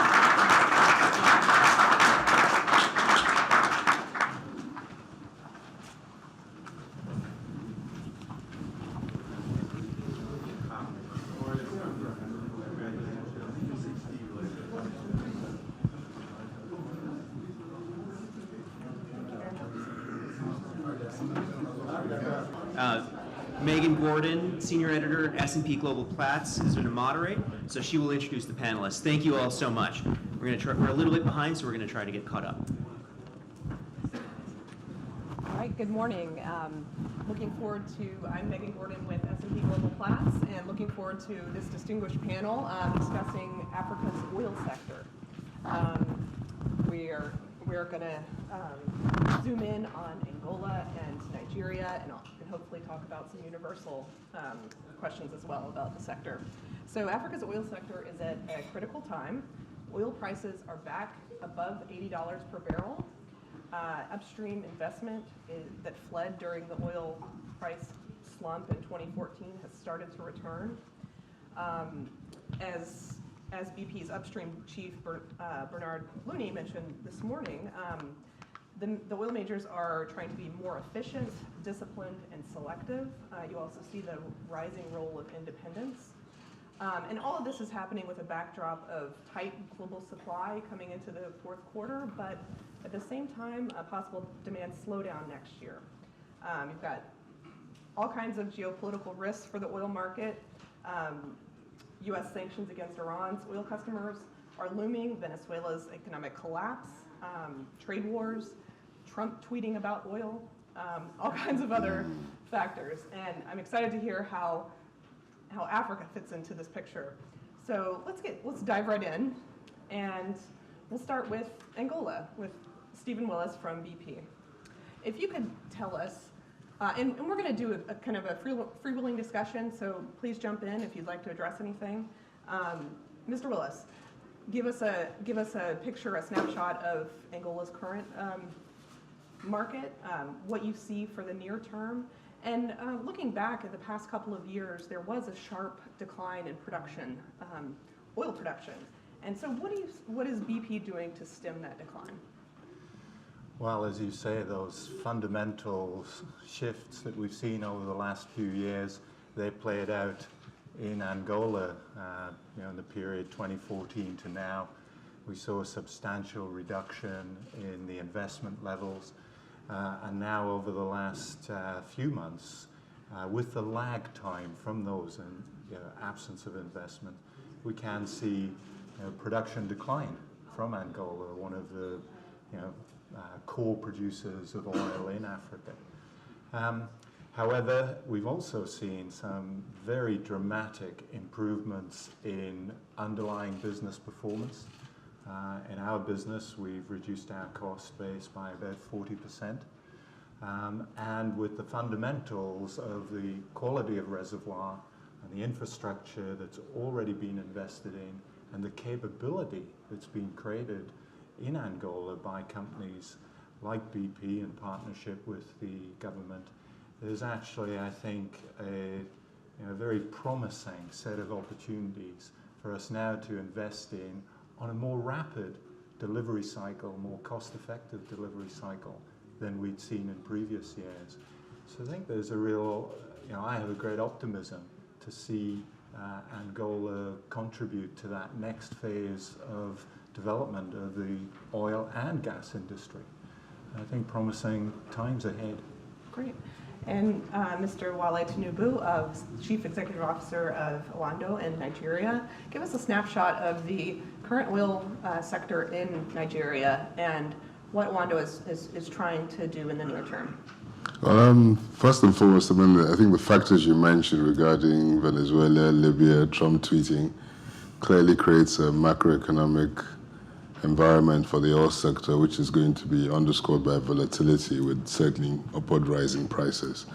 And I think the real issue for the whole industry is whether we can take the benefits of the efficiency and costs, which you mentioned, and considering whether or not the U.S. would be able to play that balancing role with, how much more shale oil can we get out of the system to deal with the natural decline the world is currently experiencing. And I think Nigeria is taking the opportunity to increase its production, and there's certainly a big drive in terms of reform to ensure that we have a national oil company that is split from its regulatory function, to ensure there's rapid decision-making in terms of new investment opportunities, improvement in the fiscal terms and conditions. And there's a big drive towards encouraging indigenous producers to step into the fray. And that's where companies like Oando have come in. So for example, in 2014, we acquired ConocoPhillips business operation in Nigeria for $1.5 billion. We got tax breaks from the government on the gas side to encourage local development of our gas resources for utilization within our sector, and also to drive production. And the indigenous producers have gone from producing zero in Nigeria to producing somewhat around the 400,000 barrel a day mark now, which is almost 25% of Nigeria's production and rising. So we're taking this opportunity where the majors are reducing their footprint in Nigeria, where the majors are also clearly reeling from the impacts of a sudden drop in the oil prices like we experienced, and trying to fit in that gap. We are bullish regarding the market, and I think that with the volatility going on in the market, there's no better time than to invest, considering the fact that there's been 3 years of substantial lack of investment in our market. So as a company, we're entirely focused on raising additional capital in the near term and expanding our production base and improving our production to reserve ratio, which we consider relatively low for today's market. Okay. And Mr. Brian Herlihy from BlackRock, please let us know what is BlackRock focusing on currently? And I understand there's been a shift in focus away from the Horn of Africa to Nigeria, so get us up to date on that. Yeah, sure. So BlackRock is a development platform associated with Blackstone, and we've taken advantage to look at the different petroleum markets, but more on the associated gas side, where we're developing long-term power infrastructure and necessary infrastructure to take gas into the domestic market. So we obviously, our success is very dependent on the different regulations that are encouraging domestic gas coming in. And as you look across the continent, most exporters, be it of gas or oil, haven't developed wholesome domestic gas markets policies. And really, I think Nigeria, while it has done probably the most in pushing the majors to invest in the power and the like, it still could go much farther. Domestic gas could play a huge role in the economy, both industrial but also at the end consumer level as well. I know Oando Oil is involved in some large pipeline projects, which are really encouraging because it's starting to bring some of the gas up into the northern parts of the market and really integrating and creating a dependency on gas straight across Nigeria. And for us, that's exciting. We want to be investing on the back of that power space. And let's return to the point you raised, Wale, about, if I could call it the homegrown companies. Nigeria and as well as Angola, they have vast upstream resources, but they do rely heavily on imported refined products. What would you like to see Orlando do to turn that around? Do you think there is a scenario where Nigeria could someday become a net exporter of refined products? I have no doubts that it's a matter of time, and I say this because what's been lacking, there's always been resource, and the challenge has been converting that resource into bankable projects. Now, we had an environment where the oil sector was pretty much controlled by the national oil company, and they only dealt with the majors, and the majors were export focused. And logically, they want to drill their wells as quickly as possible and export their products, their crude as quickly as possible and get cash flow back in, because that's what allows them to continue to maintain the investment in those countries. The national oil company was vested with the responsibility of providing the local distribution network and creating a local market, for example, refining. And as a result of subsidies, not just only in petroleum products like petrol, diesel, kerosene, jet fuel, but also subsidies in the gas market, it created a false market within the environment and was a disincentive for private sector to truly invest in creating the distributive trade within the country. So, for example, the country has subsidized petroleum products, and accordingly, the refineries operated at a loss. And as the market grew and population explosion occurred, I mean, Nigeria gets it's 3 to 5% population growth per annum. So we double every 40 years as a nation, we've seen a GDP increase from the 90s from 50 billion to 400 billion. And so there's been a lot more increase in consumption.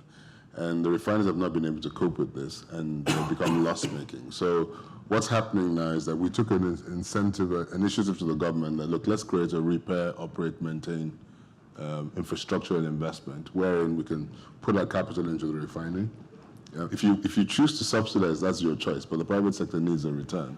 We'll take a concession, fix the refineries, and the government will therefore pay us in excess production from the refinery, crude in the short term, and products. So we're already in the process of negotiating that with the NNPC, and we expect to sign a contract certainly before the end of the year.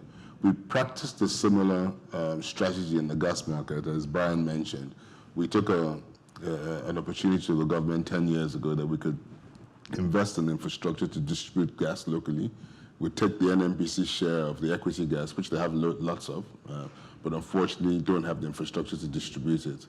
And we created a bankable deal wherein we would take capital project risk, build out the pipelines, take the gas on credit, sell it into the market, and split revenues. And the model worked. We were able to develop a 150-kilometer gas trunk line that encircled Lagos, which has a city of close to 20 million people. And we have over 150 industrial customers taking gas, and we've replicated that in different cities. So we're doing homegrown solutions. I mean, there has to be solutions which require us taking some risk, creating a regulatory environment which is lacking, and creating bankable deals, and then certainly getting capital to support us. We've done a lot of it with local capital, but with the likes of what Black Rhino is doing, we're now seeing institutional capital step into our environment, and we expect to be able to scale up these models to have much more successful projects that would be sustainable and have an impact of closing that gap between the excess we produce and the lack of consumption. But we have huge LNG exports out of the country, but very, very low consumption within the country. Brian, anything to add on overcoming that challenge?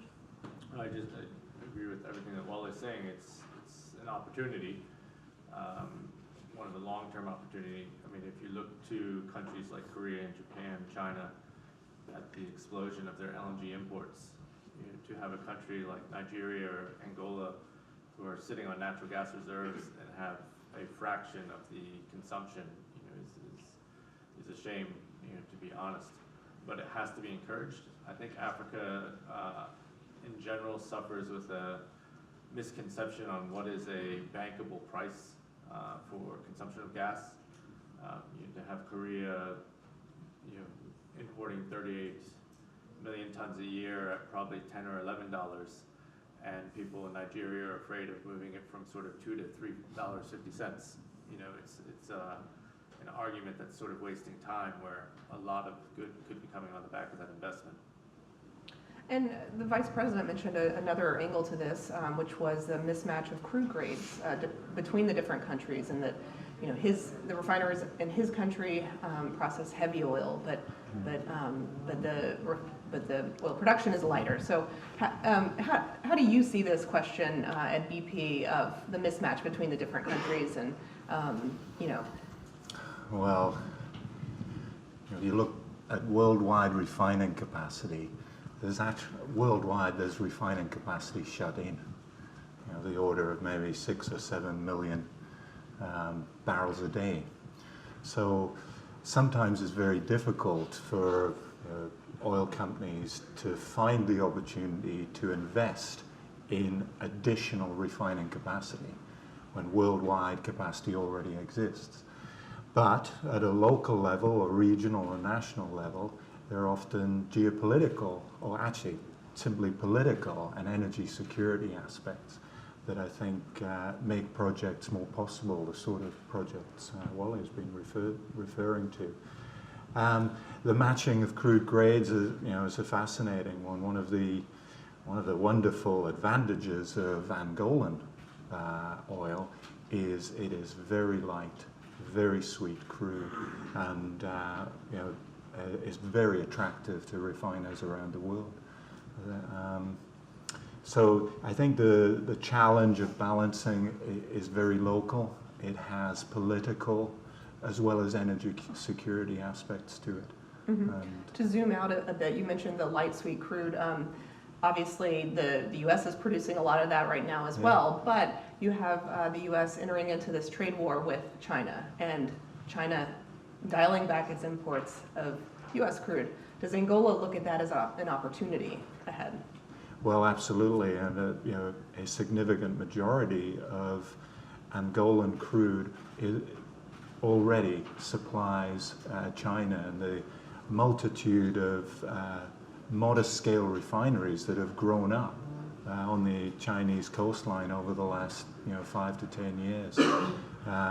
So the fact in Angola crude is lifted on the open seas from floating production, storage, and offloading vessels, and can go direct into the Asian markets, and into a market that may be demanding increasing levels of supply. It's a very attractive proposition, frankly, for Angola, for investors there, but also very importantly for the government.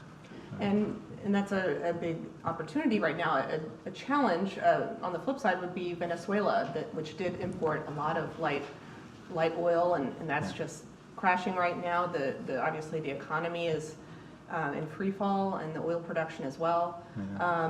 How does that change the picture for BP in Angola if it was at one point relying on a lot of Venezuelan imports to blend with its heavy crude? Well, the impact, the price impact of those events in Venezuela is somewhat muffled. They're absorbed by distance, and the other players in the market in between those two participants in the market. So at the moment, I wouldn't say that we're feeling the impact of what's going on in Venezuela in a specific way, other than, as Wally and Brian have said, it is impacting the flat price, as we would call it, the Brent or the WTI price. I suppose, like all of us, having lived there, my daughter's Venezuelan. I hope things improve somehow. Mm-hmm. Absolutely. Let's shift back to the African oil sector and the opportunities there. What is ahead in the offshore realm? There have been a lot of challenges, and especially with the oil price collapse of 2014 and investment drying up. If you can give us an idea of what do you see ahead? What do you think is realistic to accomplish in the near term? Well, Nigeria is blessed. There's an incredible amount of resources that are being able to produce that, circa $20, $30 levels in the deep offshore. So we expect a few FIDs to occur in the near future. One that has been very close to being completed was the FID of the OPL 245, which was Shell and ENI, which we expect to happen anytime now. And then there's Bonga Southwest, which is already a 250,000 barrel a day producer in a billion barrel field. which is just an extension of an existing major discovery, and the engineer, which is Total's, is about to go on stream. So in terms of a pipeline of projects for the deep offshore in Nigeria, there's a lot to happen. We expect quite a bit of good news coming out of the region. I think the area where we see increased activity, which is more expensive, although has latent resources, is clearly the swamp where we operate, the swamp on the land. There have been a lot of discoveries that have been drilled up, capped, and never really produced, while the majors focused on larger discoveries offshore. And that incremental production is enough to stave off our decline. So we're able to potentially bring on stream up to 250,000 barrels a day coming out of pockets of $20,000, $30,000 fields, which we hitherto used to consider marginal, but are quite substantial in today's market. And that's the area which a lot of companies are focused on the shallow water and in the land and the swamp. So we expect quite a bit of activity. I mean, Shell in 2014, Shell, ENI, Total, they did $6.5 billion worth of trades of sales of acreage to independents, and quite a number of these fields are being put into production today. So it's probably been one of the key areas Nigeria has used to counter the level of natural decline that we've experienced. And the timing of those results, when are you talking months, years? I think certainly the FID in 245 was delayed because of a court process, which occurred in Italy. But I expect that we should certainly get FID on 245 by the end of next. It's a $6.5 billion investment. Banga Southwest, we were hoping to achieve it by this quarter, but we have elections, and whenever elections in Nigeria, things tend to get moved till the day after the new government comes into play. Maybe you may get better incentives or better terms and conditions, but they're very close to the end. Even on the LNG, there's train 7 and 8 of our LNG plant, where the 4th largest exporter now is about to be made, and that's really good for Rwanda because we're the 2nd largest gas supplier via our joint venture, which we have with ENI and the NNPC. We're the 2nd largest gas supplier to that plant. The largest is Shell. So as a result of that, we are expected to double our current production. So we plan a $1.2 billion investment campaign to drill wells, which are targeted to secure gas. But as Brian mentioned, oil fields, Nigeria is primarily associated gas. I don't think there's up to 5% of the wells that were originally gas wells. They were all primarily oil wells, which yield a lot of associated gas. It gives you an indication that should we start targeting gas in an environment where we have over 170 trillion cubic feet of gas, then we're bound to get even much cheaper, larger gas flows out of our country. So it's exciting times for our industry right now as we have it in Nigeria. Okay. And how is BP looking at Angola's offshore prospects in the near term? I think with a lot of encouragement. I think the very near term, we're focused on deploying the latest technology, the latest capabilities in decline management. Our reservoirs, very high quality porosity, very high quality permeability. Production comes on very strong, but when we enter decline phase, that happens quickly as well. So, new waves of technology that help us manage that decline, arrest the decline, and we're for periods of time reducing decline by an order of magnitude. Of course, this is free oil. There's no additional operating cost. It really drives the bottom line for the government and also the investors. So that's element one, a lot of technology, big data, digital modeling of the production systems and the optimization. Phase 2 is modest scale well work and seismic activity, so we can really understand our reservoir, where oil is flowing, where gas is flowing, and again, pinpoint opportunities to add production. And then with such a strong infrastructure of existing equipment and facilities, we have a number of opportunities to drill infill wells in pockets of oil that have not yet been developed. and we see a lot of opportunities there as well. And then there's the infrastructure-led incremental developments, and we've seen already the first one of those projects FID'd this year, the first project sanctioned in Angola for 4 years. That'll come on stream in a couple of years' time.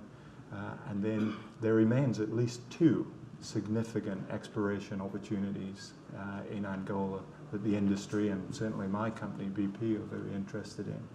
So I think there's a renaissance, a lengthening, an extension of the Angolan deep water business ahead of us. And can we expect some announcements of discoveries soon? I think we'll see some exploration drilling through the 4th quarter and into the 1st quarter of next year. This is ultra deep water, so those wells take some time to drill. They're very technically challenging, but yes, I'd hope to see some further exploration discoveries in the year ahead for sure. Okay. And Brian, tell us about some of the infrastructure challenges onshore. What are some challenges, and how do you see those being overcome? Yeah, if we take Nigeria, I think Angola is a similar story. Despite there being a plethora of gas, there's a competition for gas that shouldn't be there. The Vice President mentioned put a lot of focus on regulatory and policy changes, which is, I think, music to the investors' ears. And the nice thing, I think, in Africa is there's a subtle competition. When countries start to get it right, their neighbors want to hurry up and get it right as well. So I think there's been a lot of movement in Nigeria on the Petroleum Act. I think there's a view in Angola that some of the resources should be coming into domestic investment, and that's the space that we're playing in is long-term African infrastructure. So as those opportunities come online, we try and stay very close. In Nigeria, we're working with Exxon and the National Petroleum Company.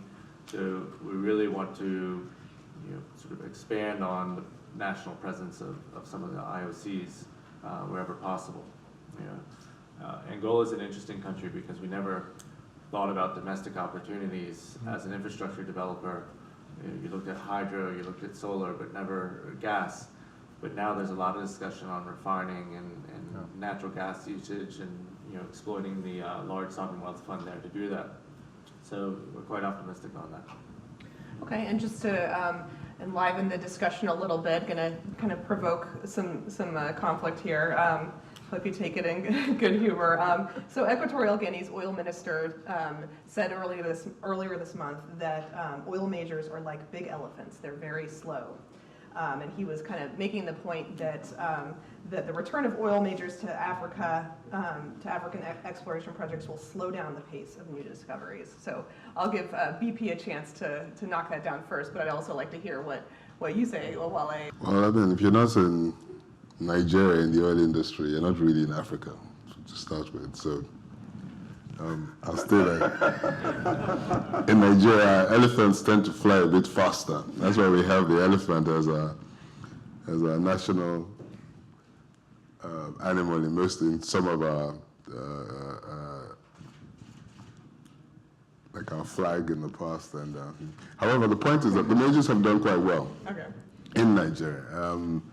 Let's face facts. Majors are majors. That's why they're called majors. They need decent, sizable reserves and production to commit to projects. They want big projects, and so far they've had a wonderful romance over the last 30 years with the National Oil Company since 1958, when majority, well, the 50s was when Shell, the majors first came into the country. I think that what Equatorial Guinea needs to do, which Nigeria has done, is that as this marriage develops and the parties lose their spark and the things that go on when you're in a young marriage, there's a lot of spark. As you get older and you start to take yourselves for granted, is that you tend to ensure you don't have an affair, but you ensure that you bring in the independence in between. This metaphor is getting really exactly. Well, sorry. So at the end of the day, you need to put sparkle into the industry. And the point is that what we've done in Nigeria is inject the independence. to ensure that that slack between the 50,000 to 250,000 barrel a day production field, there's a market for it, and there are companies who are willing and able to do it. So the fiscal incentives were created to ensure that the independents could play that role, which allowed the majors to focus on what they do best, which is look for very large discoveries, deep offshore discoveries. They take their time, they shoot their seismic over time, they ensure they rank them, they ensure they invest in what really guarantees them the highest rate of return.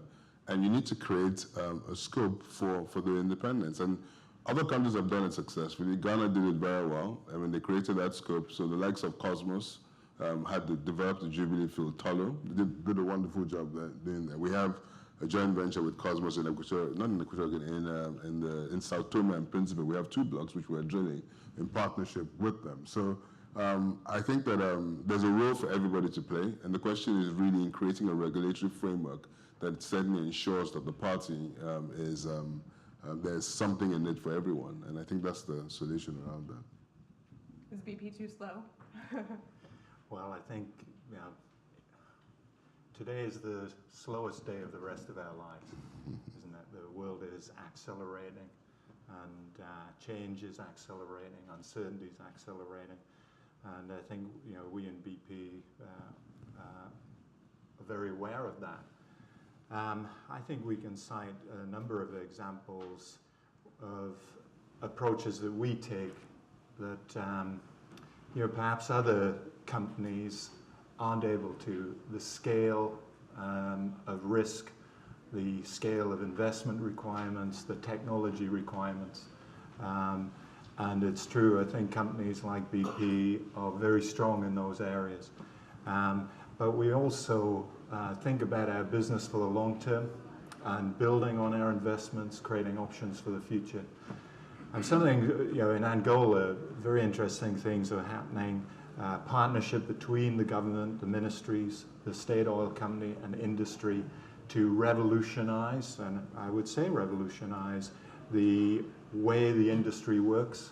A suite of task force initiatives commissioned by the president have dramatically improved the investment climate. And we see companies, even big ones like BP, responding to that on timelines that we didn't think were possible.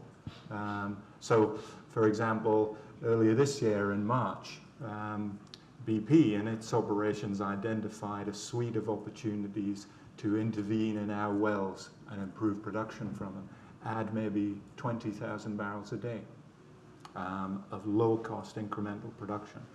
In the past, that might have taken 2 years to turn into operation. It's nearly the end of September. We'll begin that well work operation in Angola in ultra-deep water, very high technology, the first week of October in 7 months. So I think that agility and response, even large companies can deliver it, and perhaps even surprise our independent brethren. And I think we have a couple of minutes for questions. Anybody in the audience, please? The microphone to you. Several quick points. Is anyone still remotely interested in the trans-Saharan gas pipeline from Nigeria?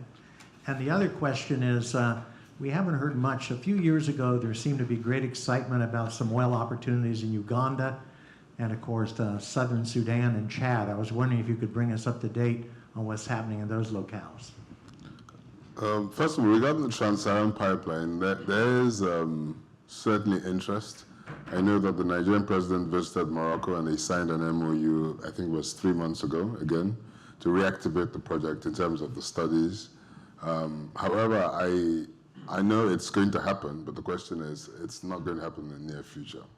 That's simply because it makes a lot more sense to expand the current LNG projects which are already on the coast and continue to ship first and foremost before incurring the capital cost of building a pipeline right across the Sahara. So it's going to take a bit of time. And I think the other challenge, of course, is just the geopolitical issues regarding security. And there have been instances the pipeline will need to go through Mali, there have been terrorist issues and everything. So getting the insurance and the safety issues out of the way would be a bit of a task, whereas it's safer for the majors to just continue to expand the pipeline.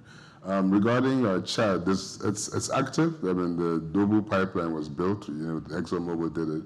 They've continued to encourage independence, and there's been recent trading of assets, which has seen even the Chinese going to Chad.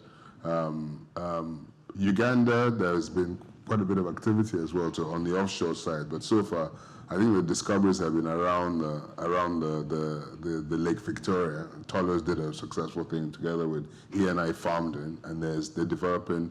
The problem is the oil is landlocked, so they have to go into a very long, I think it's like a 1,500 or 2,000, close to 2,000 kilometer pipeline they have to commit to, or build local refining in that environment to take the oil.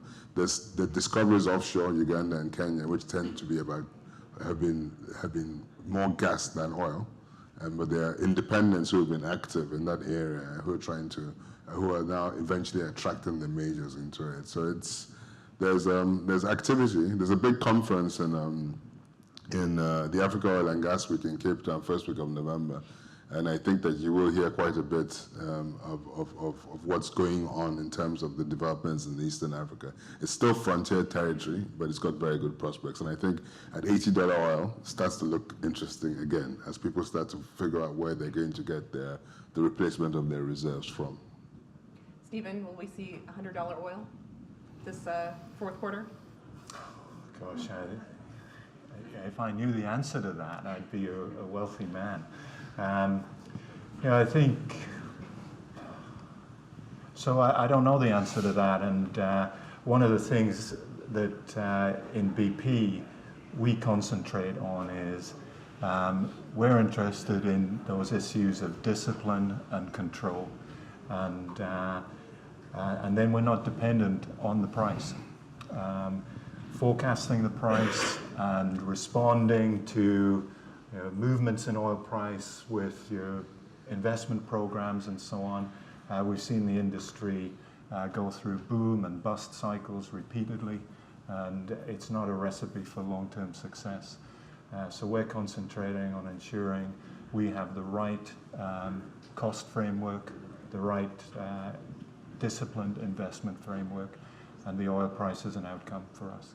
And real quick, the final question, while I do think OPEC is going in the right direction, do you think they're making decisions that are in the best interest of Nigeria right now? Absolutely. I think that before, OPEC was deemed to be a price fixing mechanism, but I think now they focus their energy on balancing supply and demand. And what we're looking for is stability, and without stability, there won't be long-term investment decisions taken. Volatility is a bit dangerous. And I think that the actions have been very good in ensuring that we recognize that the world had to cooperate to create that stability. And the work that was done in terms of bringing Russia to the fold, I think, was particularly important. I know Trump doesn't particularly like the fact that there's that cooperation going on, but those countries, the OPEC countries, depend, over 60-70% of their national wealth comes from that commodity, and it is realistic to expect them to manage the flows of that commodity, which indirectly will depend on whether or not they have economic growth or not in the economy. So I'm very happy with the work they've done. I think we managed, when the OPEC Accord was done in 2016 or 2015, there was a $1.5 million gross in the market. That's been managed down to a $300 million 300 barrels per day deficit, which is about right considering the typical global demand, which is probably increasing anything from 2 to 3 million barrels a year, and the natural decline. So I think they've done a good job in terms of managing an orderly process of chaos, particularly with what you mentioned regarding Venezuela, Libya, Iran, sanctions. Somebody needs to at least hold a steady hand in the midst of all this uncertainty. All right, join me in thanking this excellent panel.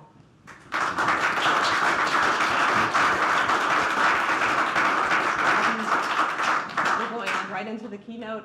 Sorry to eat up your break, but we've got about 5 minutes. We'll do the keynote.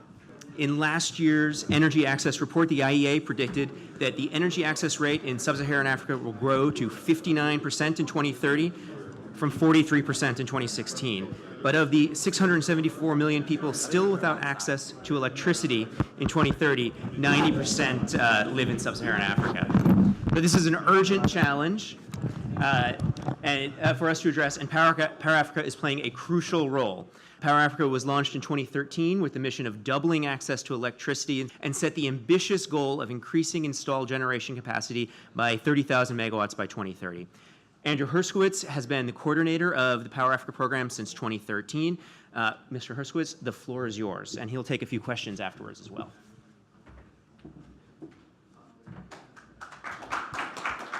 Thank you. It's great to see a lot of friends of Power Africa and familiar faces. But for those of you who aren't familiar with Power Africa, I'll give you about just a minute of background as to what it is and what we're trying to do and where we are. So as mentioned, Power Africa was launched in 2013 with the goal of doubling access to electricity in sub-Saharan Africa.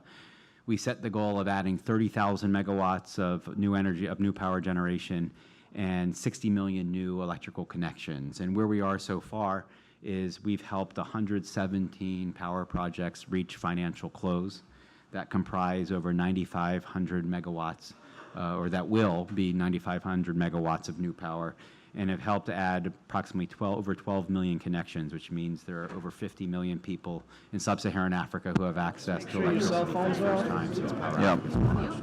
In fact, it's the first time, I think, starting in around 2013 or 2014, we're finally chipping away at that 600 million people who don't have access to electricity because for the first time, the pace at which we're adding new electrical connections and having access is outpacing population growth in Africa. And our approach, it's a transaction-driven approach. We've got 12 U.S. government agencies that put all of their tools together and try to figure out what are the impediments to private sector deals. And so sometimes those impediments are technical issues, and you'll draw on the resources from the State Department and from USAID. For example, if a country has never dealt with intermittent power, solar and wind, we can do grid management support studies.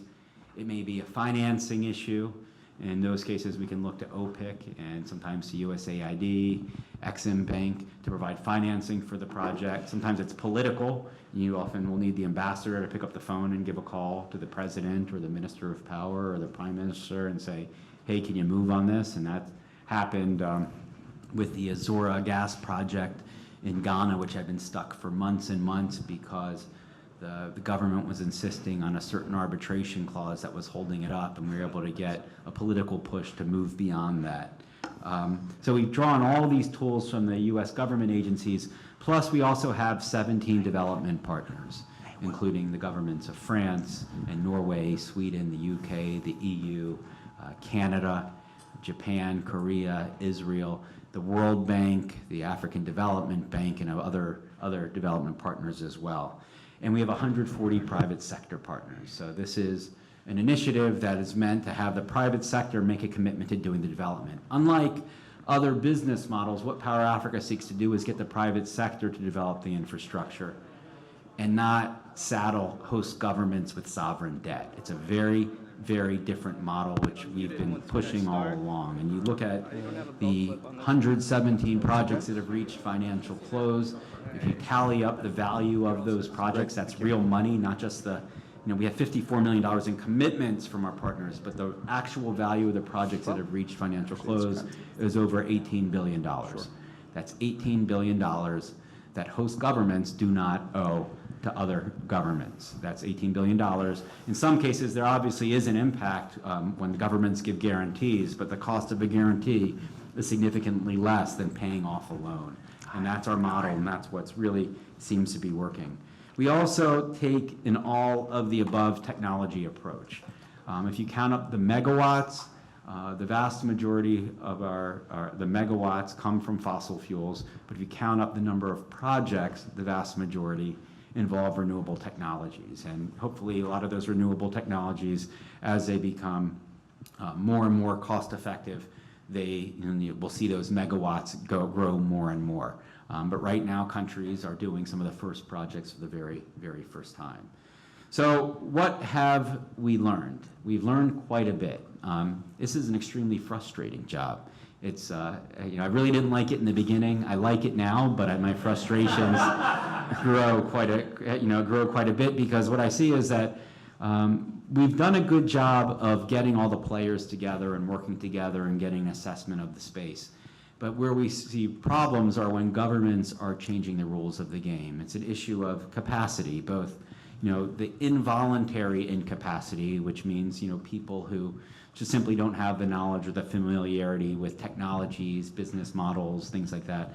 And we can work together to address that. You know, USAID and others and other donors, we can train people, and we've done that. Power Africa has produced, I think, 5 books, several roadmaps. So we did a book, you know, working hand in hand with the private sector and host governments on understanding power purchasing agreements. We did one on understanding power project financing. We did one on procurement. We did one on understanding LNG and gas. We've done community engagement guides, but that's about building the capacity. We support the African Development Bank's legal support facility so that when a company is sitting across the table from a host government, we make sure that that host government is represented by competent, experienced legal counsel that not just represents the government, but that also trains local lawyers so that for the next deal, the government can represent itself. So that a government doesn't face a situation where there's an election happens and the incoming president says, well, that last deal was a corrupt deal, when really what it was just a poorly negotiated deal. So we feel that it's absolutely critical that governments are represented well. So our goal is to make sure that countries are managing their own resources in a responsible and sustainable way. Now, where are we now? We have 800 projects that we're tracking, over 800 projects right now. We have an app. I think about 400 or more of them are in that app that you can look at. And what we realize is that there's actually plenty of deal flow in most of the countries. In fact, we did an analysis in West Africa and one in East Africa, and we looked at if all the power generation projects that we realistically expect to come online over the next 5 years by 2022, well, actually come online, what's the scenario going to look like? And we adjusted. We were pretty generous, assuming that demand will be higher even than what's projected, because a lot of people will say that if you build it, they will come, and I'm a believer in that. And even with those generous demand projections, we still saw that unless transmission and distribution networks are built out, you're going to have an excess of supply. And this is why Power Africa 2.0, we decided that we're going to focus more on transmission and distribution, figuring out, you know, does it make sense for a country to be building out more power generation when if it can just top off this transmission line from one country to another, you can buy power for 7 cents or 8 cents instead of building its own generation project that might cost them 12 cents a kilowatt hour. We also realized that we need to focus more and more on strengthening the utilities. There was a recent study that came out that said of the 37 utilities on the African continent, only 2 of them are solvent. And we've known this. Power Africa, you know, one of our most frustrating markets to work in, but is also one of the most important markets. That's Nigeria. You have so many different pieces that are broken down in the Nigerian power sector. We just wanted to see where can we get some wins. And we provided support to 4 of the Nigerian distribution companies, put teams in there, help them reduce losses, increase connections, and help them generate about $120 million in new revenues. That's real money that goes back into the sector. So our 2.0 strategy focuses more and more on strengthening the utilities. And then the other part that's one of our success, but it's also one of the big frustrations, is falling prices. Prices are falling for a variety of reasons. I wrote a blog about the unintended consequences of falling solar prices on the African continent, and what we're seeing happening is, on the one hand, Power Africa and others are working with the IFC. We've supported the Scaling Solar Program, and the Scaling Solar Program helped deliver deals at 6 cents per kilowatt hour and 5 cents per kilowatt hour in Zambia and Senegal, respectively. But then we hurt ourselves when you go to another country and they say, well, how come Senegal can get 5 cents and I'm being asked to pay 11 cents? And then governments start pulling out of negotiated deals. And that's not good, because the cost of capital, and there's a whole variety of factors, varies widely from country to country. And often, sometimes it's been the development partners themselves that have offered some level of subsidy. You know, the $2 million that we put in to help advance scaling solar in Zambia obviously went somewhere, and that obviously is going to reduce the cost. So we have to be very, very careful that in building capacity with governments that they're not shooting themselves in the foot.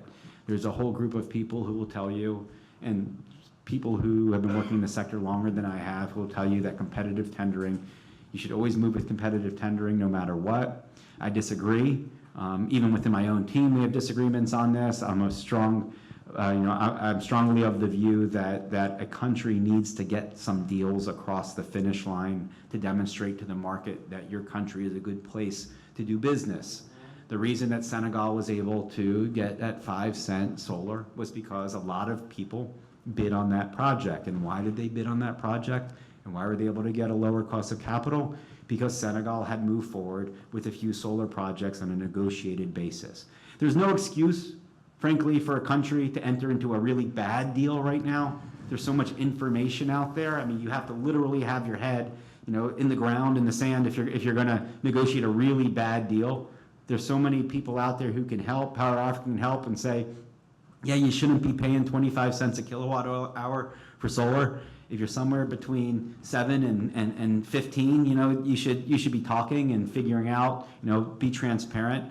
And the other thing that's happening is you look at the winners of the scaling solar, they've been largely the big corporates who have lower expected rates of return. So private equity, which has higher expectations for rates of return, is facing more and more challenges. So as certain players get pushed out, it's a chase, it's a hunt for inexpensive capital to make the numbers work. In the long run, it'll be good, but it's become a really, really awkward time in the market. Now, the biggest issue that I see, and I mentioned it earlier, is governments changing the rules of the game, changing it midway, having a signed agreement, even if it may not be legally binding. Because again, and I say this again and again, is everyone talks, the people in this room talk, and it's really only as good as the last place where there was an investment. Someone might say, hey, I had a great experience in Rwanda, and all of a sudden the people are interested in African investment are all running to Rwanda. Or I had a great experience in Zambia, great experience in Kenya. The problem is that Rwanda's got a limited amount of demand that it's going to have for power. So that might be great for a few deals, but ultimately the big markets are the Nigerias and other markets that are heavily underserved. So if Nigeria really would get a few deals across the finish line, I think money really would start to pour in there, and the cost will naturally come down on future projects. So again, why Power Africa? And I'm going to open up the floor because these are friends here, so ask me whatever you want here. Again, we don't saddle governments with sovereign debt. We just don't, and that's not our model. We don't think that governments, development partners, the U.S. government should be paying for building out the infrastructure. Never once under the previous administration or this administration did I ever ask for $1 billion a year. I didn't want that money. We didn't want that money because we've always believed that the best way to develop the power sector is with the private sector taking the lead there. So as soon as you have $1 billion to spend, people start expecting you to build things. And that's not what we want to do. We think long-term sustainability involves the private sector taking the lead. And then the other reason that the power sector really needs and Power Africa is needed is the economic growth trajectory of the continent. When it first was launched, this was bipartisan support. You had a bipartisan Cote visit the continent, and you had the previous administration visit the continent, and you're all looking at these countries on rapid economic growth trajectories, wanted to figure out how do you keep them on those trajectories, and energy was the key impediment. But when you have a country whose population is going to be as great as it's going to be in 2050, and the number of jobs, you're going to have 2 billion people, the government isn't be able to create those jobs. It's a private sector that's going to create those jobs. You look at a company like GE, which has invested significantly. The vast majority of their employees on the continent are Africans.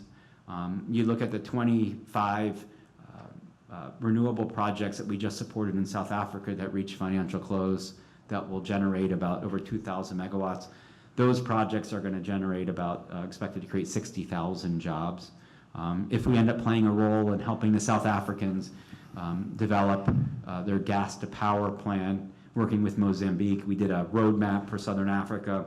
We expect that if you bring gas in from Mozambique, that will create an entirely new industry of gas to industrialization. So it's going to be the private sector that plays the role in creating the jobs. There's no amount of workforce development programs that donors and governments can do. It's going to have to actually do the work with the private sector, with the private sector's money.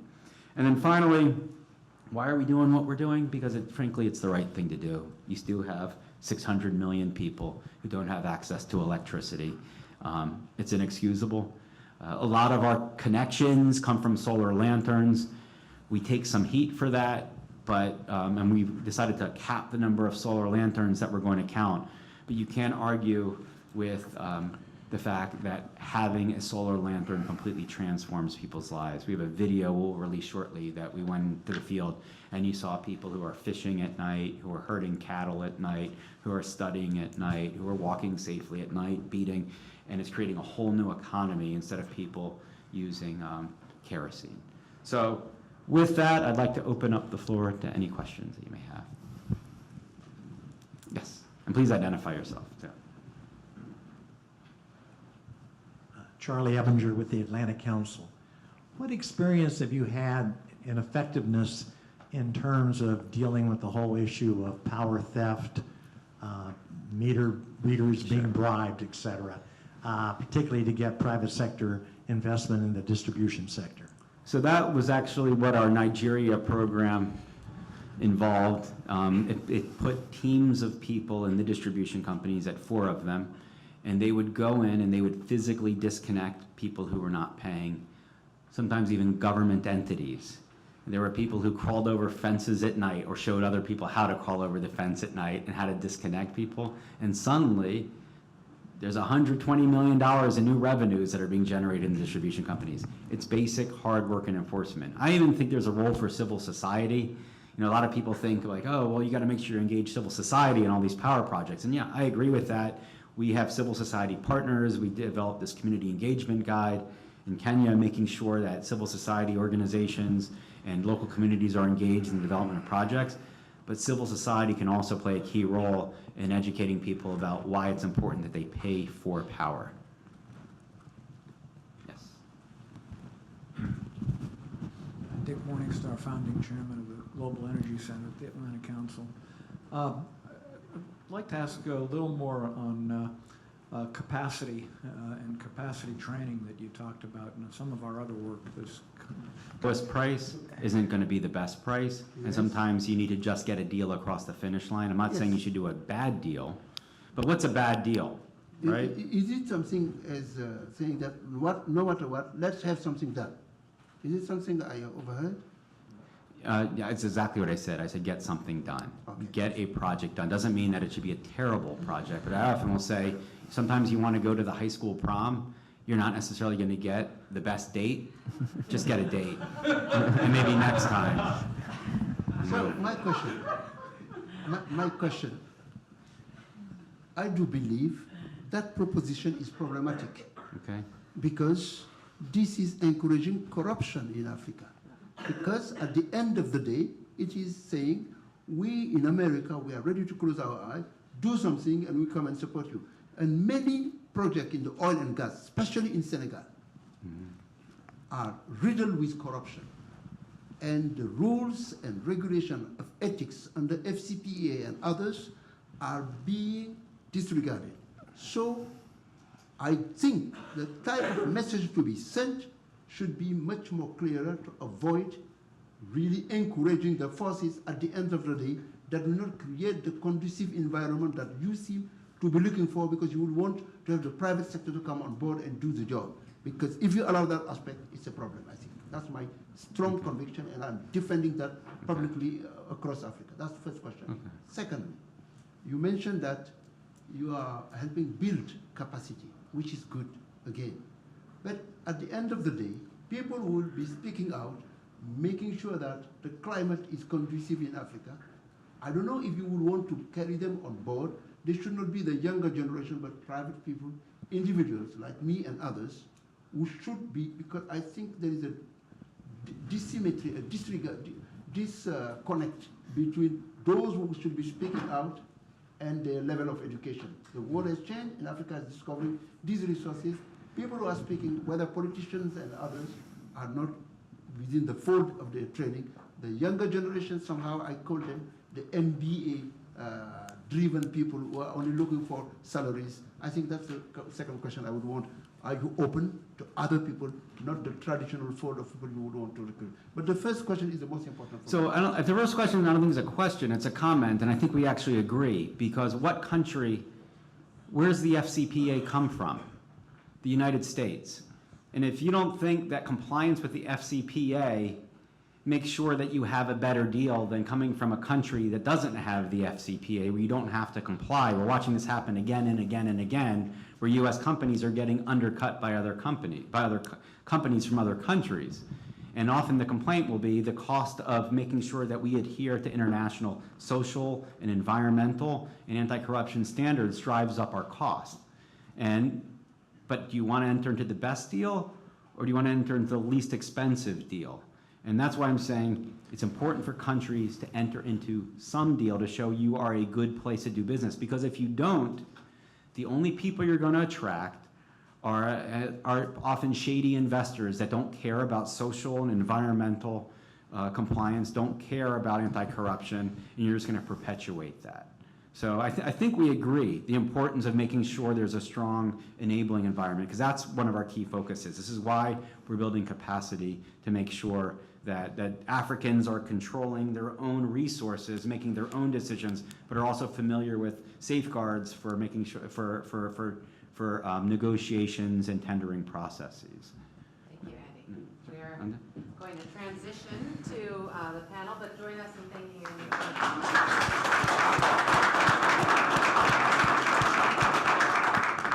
So my name is Aubrey Ruby, and I'm a senior fellow here at the Atlantic Council's Africa Center, and I would like to invite up my panel for our brief conversation on renewables. Should we scoot down there? There you go. Thanks everyone for trekking out and surviving the rain, the street closures, and all things UNGA. It's always an adventure this week. We know we're the last thing between you and lunch, so we're going to keep it tight and brief, but we want to jump into a conversation that is a critical one, given that this morning we've covered West African gas development, we've covered the oil industry, and now it's time to talk about renewables. And the renewable sector has been an exciting one for many of you who followed developments, particularly South Africa's success in changing their energy mix and attracting a lot of investment into the renewable sector through their procurement program. So I'm joined today by a prestigious panel. I will let everyone kind of introduce themselves, but I will say that we have both on the funding side, we have William from OPIC, and we also have Chris and Kerry, who are both kind of in the developer space, putting projects together. So maybe I'll turn to you first, Kerry, to say a little bit about SkyPower and kind of your footprint on the continent. Also, maybe if you could talk a little bit about the renewable sources that you work in mainly.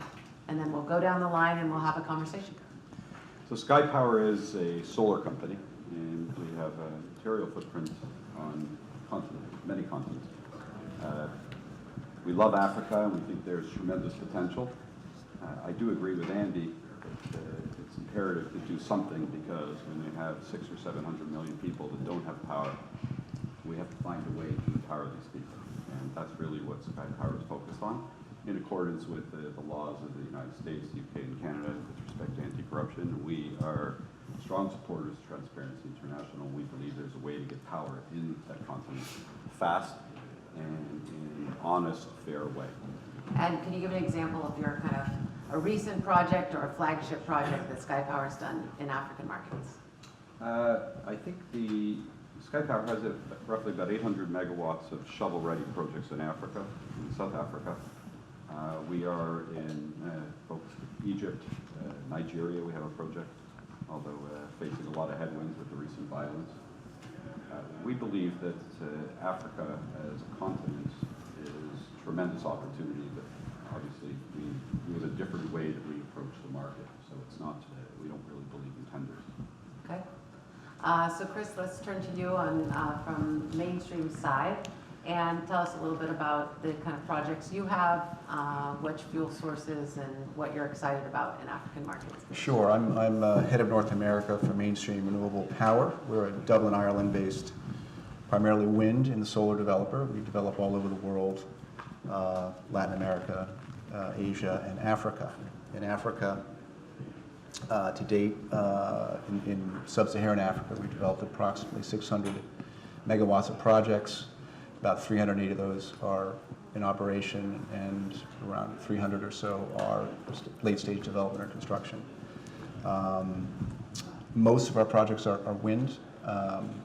We have some solar, and we've increasingly been using solar and wind as a way to back each other up so we can provide firm power for our projects. Our latest, we went to financial close, I guess about a month ago in Senegal, Taiba, which is a 150 megawatt wind farm. Construction has just recently begun, and so that's with a 20-year PPA, a very good project. Fantastic. And William, I'm sure some of your remarks will relate to what Andy said. He said everything that I was planning to say. So maybe we'll jump right in then. But for those of you who don't know, OPIC is an agency of the U.S. government that is kind of at the heart of Power Africa and a lot of the things you do. So maybe if you at least say to the audience how you kind of relate to Power Africa. For sure. OPIC, the Overseas Private Investment Corporation, is basically the United States Development Finance Institution. So we're like the IFC or the ERBD. Most of the time when I'm in a group of people in a room, they know nothing about it. I expect a lot of you do, so I won't go on and on. But we have $30 billion debt financing, long-term, cheap interest rates, and also provide political risk insurance. But at the end of the day, we're looking for economic development in emerging markets, and Africa has always been sort of our highest priority. And 28% of your portfolio? Yeah, 28% of our portfolio, and energy has always been probably our highest focus when it comes to a sector. And so obviously Power Africa fits right there with us. Power Africa has OPIC employees that work with Power Africa, and at OPIC we have Power Africa employees. So they're sort of one and the same. They have, they're sort of the organizing principle for a broader interagency approach to power deals in Africa. Except you have a lot more money. We're the ones with the money. And hopefully soon, if all things goes well in the Senate, you'll have even more money. Yep. So I want to jump into on the project development side, because some of the challenges you often hear with all fuel sources is that it's a long road on the road to project development, and getting a project to be bankable or to financial close is a difficult one, and there's kind of a valley of death that the projects go through. Carrie, maybe you can talk about how you guys have succeeded given that challenge, and what do you think could be improved upon in the project development life cycle, and maybe how renewables might be somewhat different than other fuel sources. Well, let me give you an example of another continent. We just announced a bilateral deal with the government of Uzbekistan. 1 gigawatt, 30-year PPA, and a PPP, first IPP in the country's history, first PPP in the country's history. And that's a model that we believe is a catalyst for success. You have a fundamental breakdown in the way projects are built. And I've been in this industry for 15 years, started in wind. You couldn't pay me to be in the wind business, but solar is... That's why we have Chris around. Yeah, look, everyone has their focus. We focus on solar because there's really no moving parts, and solar's been around a long time. The interannual variations are, the type of investments that our shareholders like to see, which is, 2-3% a year. But the challenge in building projects is all these panels are made in China. So therefore all the jobs are coming from China. And, I don't have any political views on, right or wrong of this administration, but at the end of the day, countries should have the ability to retain jobs within their own country. Solar is the greatest job creator. So if you could tap into how to create jobs, how to grow the GDP of the country and deliver power at the same time, then I believe fundamentally that these countries are going to be more inspired to bring on these projects. The biggest challenge we see is you have this program from the IFC, I think people call it scaling solar, I call it descaling solar. I mean, they have no business, in my personal opinion, or in our company's opinion, being developers. I think people need to focus. OPIC is amazing. I mean, what they're doing is they're trying to get funds into the country, but the fundamental challenge you face is corruption, and you face governments that are changing. So the development cycle is, in the last year of a president's cycle. Say Nigeria right now, for Well, example. We'll stick Nigeria. Every one of these countries have their own political dynamics, and the key is finding your right entry point and making sure that you can get from, signing a contract to putting a shovel in the ground 12 or 18 months. If you don't have foresight to do that, then no business being in that country, and that's our perspective. Yeah, I'll say to just sort of echo your point about how hard it is to get these deals across the line. When I got to OPIC, I came from a completely different background, and so you get there and say, what all do we do? And you hear Power Africa, renewables in Africa. So we called in the Power Africa folks and said, tell us about the great success and the legislation, Electrify Africa. And they told us about the $2.5 billion that had been committed by OPIC for renewable energy deals in Africa, which sounded great, and we were like, you must be so proud. And then we started asking them about the amount of megawatts, and it didn't seem to really add up, and they explained, well, we've committed all this money, but a lot of these deals have stalled out. So, several deals in Nigeria, those deals in South Africa were stalled out under Zuma. So our scorecard's usually commitments, but commitments don't mean anything if you don't have the, installed capacity. So then they explain the installed capacity, and we start talking about the number of actual homes that it's serving, and that doesn't add up. And we say, well, what's going on there? And it's, well, we have installed capacity, but we don't have distribution and transmission. So, Andy mentioned, but the Power Africa 2.0 is very focused now on distribution and transmission, and trying to encourage these governments to, like the arbitration issue in Nigeria. Andy sounded optimistic that could help unleash some of these solar deals. My people will tell me that Nigeria right now isn't really interested in the solar deals and they want gas deals, but at the end of the day, it's a lot easier for OPIC to commit money than it is to actually have folks like you, get the electricity to the people who need it. Sure. Chris, do you want to speak to any development challenges? Yeah. Earlier we're speaking about financing, and I assume that you have to finance that long development process. So. Sure. I agree with both Kerry and William, except for the wind part. I think solar and wind work very well together, and we use that very successfully in Chile to sort of have both technologies backstop one another to provide 24-hour power. But I would add to Kerry's comments that currency is very important too, and investors need to make sure that the currency risk aspect. The currency risk aspect. It's corruption's bad, obviously, and some stuff like that. But they need to. But a lot of these contracts are dollar denominated.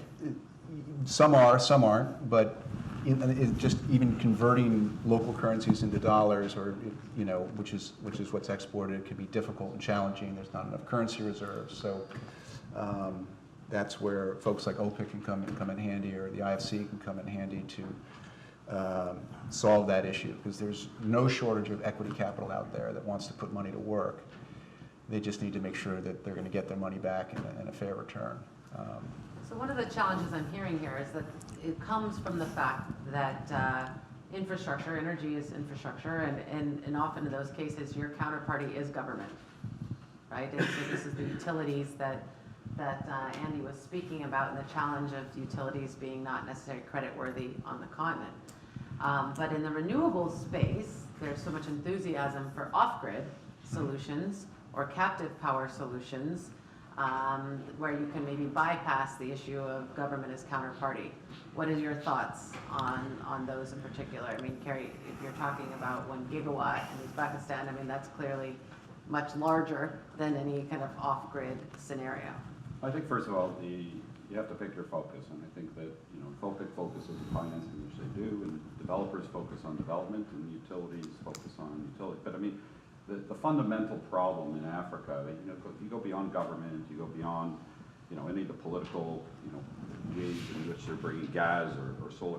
The fundamental problem is transmission and distribution, and it's hard to give someone power during the day. So in regards to what he's saying about the wind, but the wind doesn't always blow and the sun doesn't always shine.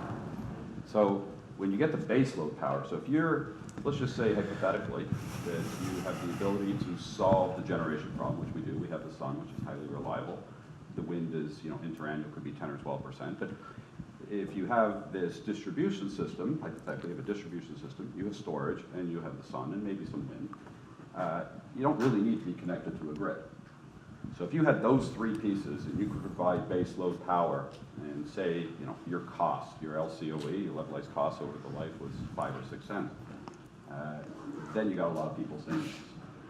Well, I mean, this is, some of my friends who are in the renewable off-grid business, they would say that, even though they use solar panels, that they're really a battery business.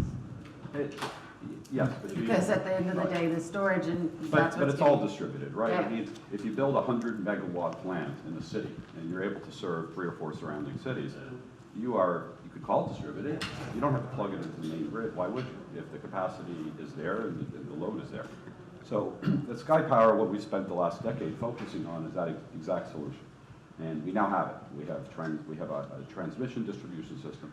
We have a generation system, and we now have a new battery, which is untouchable. I mean, no one's ever seen or built anything like this. It's been operating for over a decade on 4 continents. It meets standards of 150 plus countries. And together with this battery and the generation, we have the ability to deliver power, sub 7 cents and make a nice profit in any country in Africa. so in that sense, you're off-grid in a way. The world is off-grid. I will say, just speaking from the Legal Affairs Department at OPIC, we are very enthusiastic about off-grid, simply because it's so much easier to not have to deal with these governments. And I think it's very, the big deals, the government deals are equally as important, maybe far more important, but just from a practical standpoint, you meet the young entrepreneur in Nairobi who wants to do the mini grid, or in Lusaka, these guys are young, hungry American entrepreneurs, and the technology is not that complicated, and there's a ton of grant funding that's willing to go behind them, and those are the kind of deals that we can get through the process at OPIC easier. We will remain committed. Focusing on the wrong thing. When I say off-grid, just to be clear, when I say off-grid, I'm saying, the government is, utilities still the off-taker, because we don't take, the risk. Private corporate risk. Yeah, we're not in business. We only sell where there's a government, a sovereign-backed guarantee, or some insurance product, which is plenty of them available in the market, thanks to you and some of the largest insurers. But the idea is you sell the government, but you actually have a off-grid system that's really independent to that community or that part of the country. And if you look at a country and you break it into quadrants, what you're left with is, some have higher insulation values, which means lower price, and some have, lower. So the idea is that it is all off-grid. It doesn't have to all be interconnected, because if you look at Africa as a continent today, it's very hard to see a transmission grid that goes from top to bottom of any country that has any capacity and has the ability to take on different forms of generation. So we have to put that myth aside that Africa is going to power itself, because if they wanted to, they would have already. Not for lack of funding, it's just for lack of willingness to do that. Yeah, good analogy is the telephone business, where you had, 30 years ago, everyone had wired connections, and that's what you needed. And if you wanted to put phones into a country, you needed to put phone lines. And then when cell phones came along, that was completely obviated. So distributed generation is where the world is going. It has to go that way. And renewables, renewable projects can be built in 12 months to 18 months, and they're very easy to build, solar or wind. They're not like building a gas or coal-fired plant. So that's where it's going. It's interesting you said that, though, because if you look at African countries, you'd be hard-pressed to find one that didn't have cellular coverage from one corner to the other.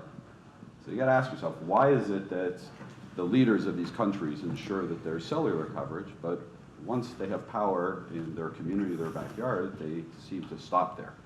And the only conclusion you can come to is that, maybe the predecessors didn't build out that infrastructure.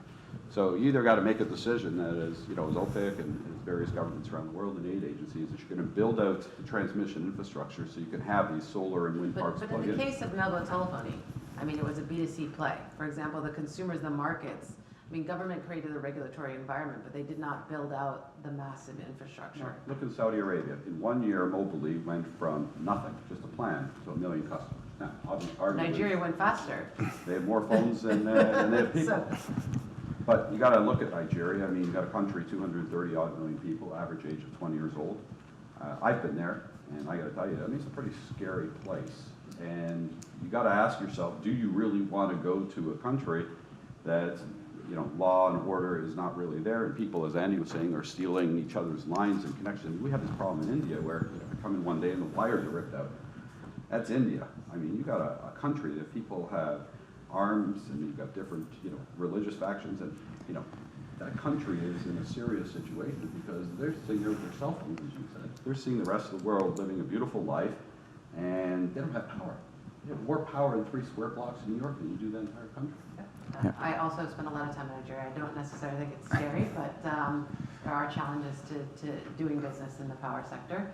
I am bullish personally on some of the off-grid and kind of distributed smaller power projects that are happening, say in the north around Savangari markets and those type of things, which are being structured as interesting SPVs, where they have different kind of financing mechanisms. But I think the challenge of distribution has been an incredible one. With the discos, I mean, you either have utilities broke or discos broke, and in that process, it makes it hard to invest upstream. But I'd like to, well, go ahead. I did want to reiterate what Andy said, having seen it firsthand, about the make sure not to price everyone else out of, you know, the market forever. Zambia, you know, tons of people without power, one of the poorest countries in the world, some of the most wonderful people in the world, and, you know, my family and Ray's family have a special interest there because we, you know, Ray's built schools and hospitals. I'm sorry, President Washburn, the head of OPIC, has, you know, we love Zambia, and I have a child that we sponsor to go to school there. And so we heard 6 cents a kilowatt hour, you know, that's incredible. Like, and OPIC did that. Let's go, and we went and got our pictures taken with, you know, hard hats on. We planted a tree, which I thought was ridiculous to plant a tree next to a solar farm, but you know, They both use the sun. the number of times I've sat across from, well, first of all, while we were there, you know, we did the economics in our head, and we looked at the first solar of the company and said, y'all aren't making any money on this. And they're like, yeah. We're like, seriously, you're not going to make any money? And they said, I know. And then you go to all the other government finance ministers and energy ministers, and everybody says, we want 6 cents a kilowatt hour. And it's like, well, that's not really possible. We said, well, you did it in Zambia. How is it not possible? There's no one else coming behind that project in Zambia now, because if nobody's going to make money, and if it requires the IFC to put in so much, you know, upfront cost, that it really is a problem. And, you know, he knows this stuff better than I do, but I've heard it time and time again. Well, that deal sounds great, but we want not 9 cents, we want 6 cents. So why not announce it as OPIC made a donation, and all the other energy ministers will go ahead with business as usual? I mean, that's kind of what it was sort of, it was like a gift to the people of Zambia, but that's, you know, then everyone says, where's my gift? Well, I mean, there have been some interesting, the debate over cost-reflective tariffs has been one that's been going on for a decade, at least. And the question of where the kind of tariff should land, and many countries have increased and made a more market-friendly cost-reflective tariff. I mean, there have been programs, and I'd love to hear the views, like KfW's Get Fit program, which in Uganda and some other countries basically tops up what the company and the investor gets, whereas then the person pays, the individual citizen still pays maybe 6 cents, but what you get is 9. And they pay the difference. I don't pretend to be the expert, but I will say my experts who work closely with Andy's folks, when you talk about scaling solar and talk about the issues that we just described, the first response is the Get Fit program is the opposite. You know, that is a good model. That's something that we should be pursuing. So, at least in the internal halls of OPIC, they believe that that's something that could be a success. I mean, they've increased the percentage of renewables. They have attracted more investment. Those are things that outcome, but it's only a probably 5-year-old program, so I'm not sure we've long enough to see the full results, but I don't know if Carrie... I don't know the program, but I come from the school of thought that subsidized power in any form, whether it's a top-up, is an economic model that's wrecked with, you know, is fraught with problems because it's unsustainable. The power price people have to make a fair return on their investments. And if we can't go into a country and earn a fair return without subsidies, we have no business being there. And governments need to take the responsibility of ensuring that they provide power at a price that's fair to the people, but also allows investors to earn a fair rate of return. Because otherwise, you could be sitting with a contract that's for, you know, 3 years later could be ripped up. A new government comes in. I mean, who wants to take that chance? And the challenge in Africa is everyone's holding out for this 6-cent power or this 5-cent power, and the reality is that on a risk-return basis, I mean, we make 18% in India, 20% in India. Why would we go and build for 6%, 7% in Africa? We'd invest in America first. And so one of the things I wanted, like I started the panel coming back with some innovation out of South Africa and the renewables IPP, and I mean the renewables procurement program. Why haven't we seen that same kind of model used in, say, West Africa? We started today talking about West African gas and renewables. Why do you think other governments haven't modeled it after the South Africans? Well, we launched, in the government of Ontario, we launched and helped develop the first feed-in tariff program. And it was actually an amazing program, and several thousand megawatts were built. If a country set a price and had a standardized PPA, so let's just pick any country, say DRC. You set a price for the country, which the experts would say this earns a fair rate of return for a developer. You have a standardized contract that everyone says is a bankable contract. You have a one-stop shop where you go, you get your permits, and this is exactly what we did in Ontario. And then you have first come, first served. Now you've inspired people to come. And if you get your land, you have your environmental permits, you have a contract. So you're investing wisely, and you know what the contract is bankable. You have a good sense of what the rate is. You know what the return is going to be, and it's just a matter of putting the pieces together. I mean, we built over 30 projects in Ontario with that concept, and it works. And I believe if you transpose that into Africa, and maybe you have a pan-Africa bankable PPA that all, a dozen of the biggest banks in OPIC and some of the other DFI say this is a bankable piece of paper, then you have a model for success. Absent that, it's like dealing with, checkers. You move here, you move there, and then next thing you know, you're playing a game of chess. So you're not, just to dig a little, you're not a fan of the South African approach because it was competitive bid? I think competitive bids are rigged in a way that a guy comes in, he puts in a low price, he puts a deposit of maybe $500,000 or $1 million, he waits and he hopes, speculation. And if he doesn't build, the poor people of that country don't get that power. So turn it around differently and say, tell you what, whoever wants to come can build. This is the price, this is the contract, first come, first served. And the only thing you get is a reservation on the line for maybe a fixed number of megawatts. Do it in 50 megawatt blocks. Because this way, if you have 100 people and 10 don't build, so what? You still get power. But here what happens is it's all or nothing. They run a bid. I mean, I don't know, in Zambia, has Sterling Wilson actually started the construction yet? Yes. Okay, so I mean, that's 3 years, right? Right. We could have built it in 6 months. From beginning to end, 6 months. So I look at that and say, what's broken? Why did it take 3 years, even with the IFC? When it could have been built in 6 months. And the people of Zambia deserve power. So what are we really doing? If we want to help these people, we all want to help everyone, then we need to put in place the processes that say, okay, standard contract, standard feed-in tariff, this is the rate, come and build, and if you build, you get a return. And Chris, you said you had some experience with the South African program. Have you seen it Yeah, replicated? we've developed, I think, 600 megawatts in sub-Saharan Africa, which about 400, I think, are in South Africa. I think we had some success in the program. Yeah. It's not perfect. We built 3 projects operating, 2 are in construction. Prices have come down from the first round at over 250 euros a megawatt hour down to around 50. It's not perfect. But how many years? I mean, first of all, each bid was about 20,000 pages. Yep. And how many years from the day they issued the tender to the day you put a shovel in the ground? It's certainly taken a lot longer and 3, cost a lot 4? more. Yeah, Longer than that. Yeah, 5 years? It's cost more and it's taken longer than we So all the mining companies, the gold corps, they're in my backyard. I mean, I know these CEOs, and they can't pull the minerals out of the ground. Right. Because they don't have the power, and they don't have the power, so therefore they can't pull the minerals, therefore they can't employ the people. They can't employ the people, the economy is sitting there. I mean, we've got a president who I think has a vision now, and we're very supportive of his approach, and I think that someone's got to change that. And I mean, in the middle of all this, you have ESCOM, one day it's bankrupt, the next day it's not. I mean, the world needs to get serious, and the only way to do it is building it in blocks.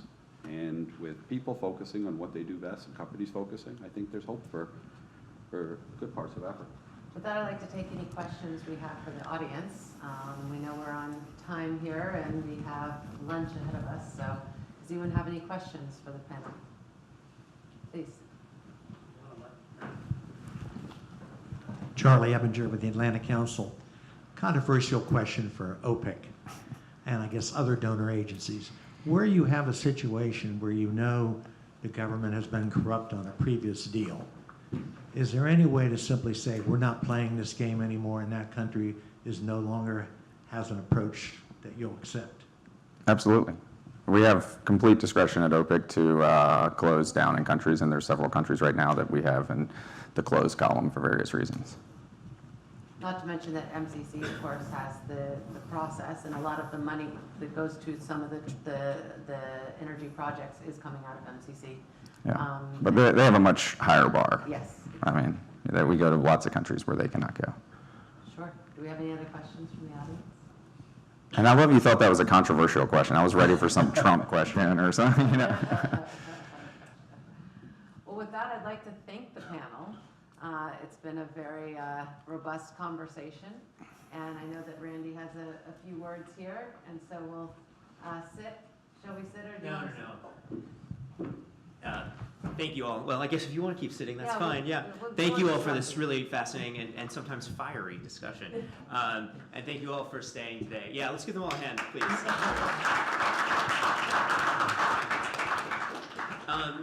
Just as we wrap up today, I'd just like to give a few words of thanks.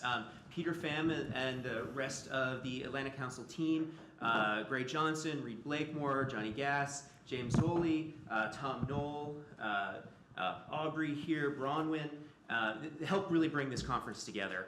And thank you for all the speakers who are here today. Really, really fascinating group of people coming together to talk about this very important issue. Really also like to thank our partners at BP who graciously supported our vision to highlight this subject during a very packed UNGA week. So thank you so much for that. This conference is what we hope is the beginning of a body of work on energy development and energy access in Africa. This is particularly important to me personally, having lived on and off in East Africa for a number of years before I was at the Atlantic Council, really before I was working even in energy and foreign policy, where Charlie raised a couple times today the issue of power theft, where it's beyond just an economic problem. It often will cause start devastating fires. Or where I saw solar entrepreneurs who were charging phones and giving people lifelines to the outside world. So this is really a crucial issue. And this was discussed throughout each of the panels this morning. We're really, really happy that we're able to bring all of these ideas together. And I really hope that we can work together on this as Atlantic Council with all the speakers, with all the people here in the room, to ensure that these new energy opportunities are as transformative for the continent as they can be. So thank you all for coming here today. I'd like to welcome you to a lunch in the outside room, to the next room. If you've been hearing those phones going off, there is a flood warning outside. So you're welcome to stay here to avoid the flooding. But I hope we can continue this conversation over in the next room. So thank you all, and I hope to see you all again soon.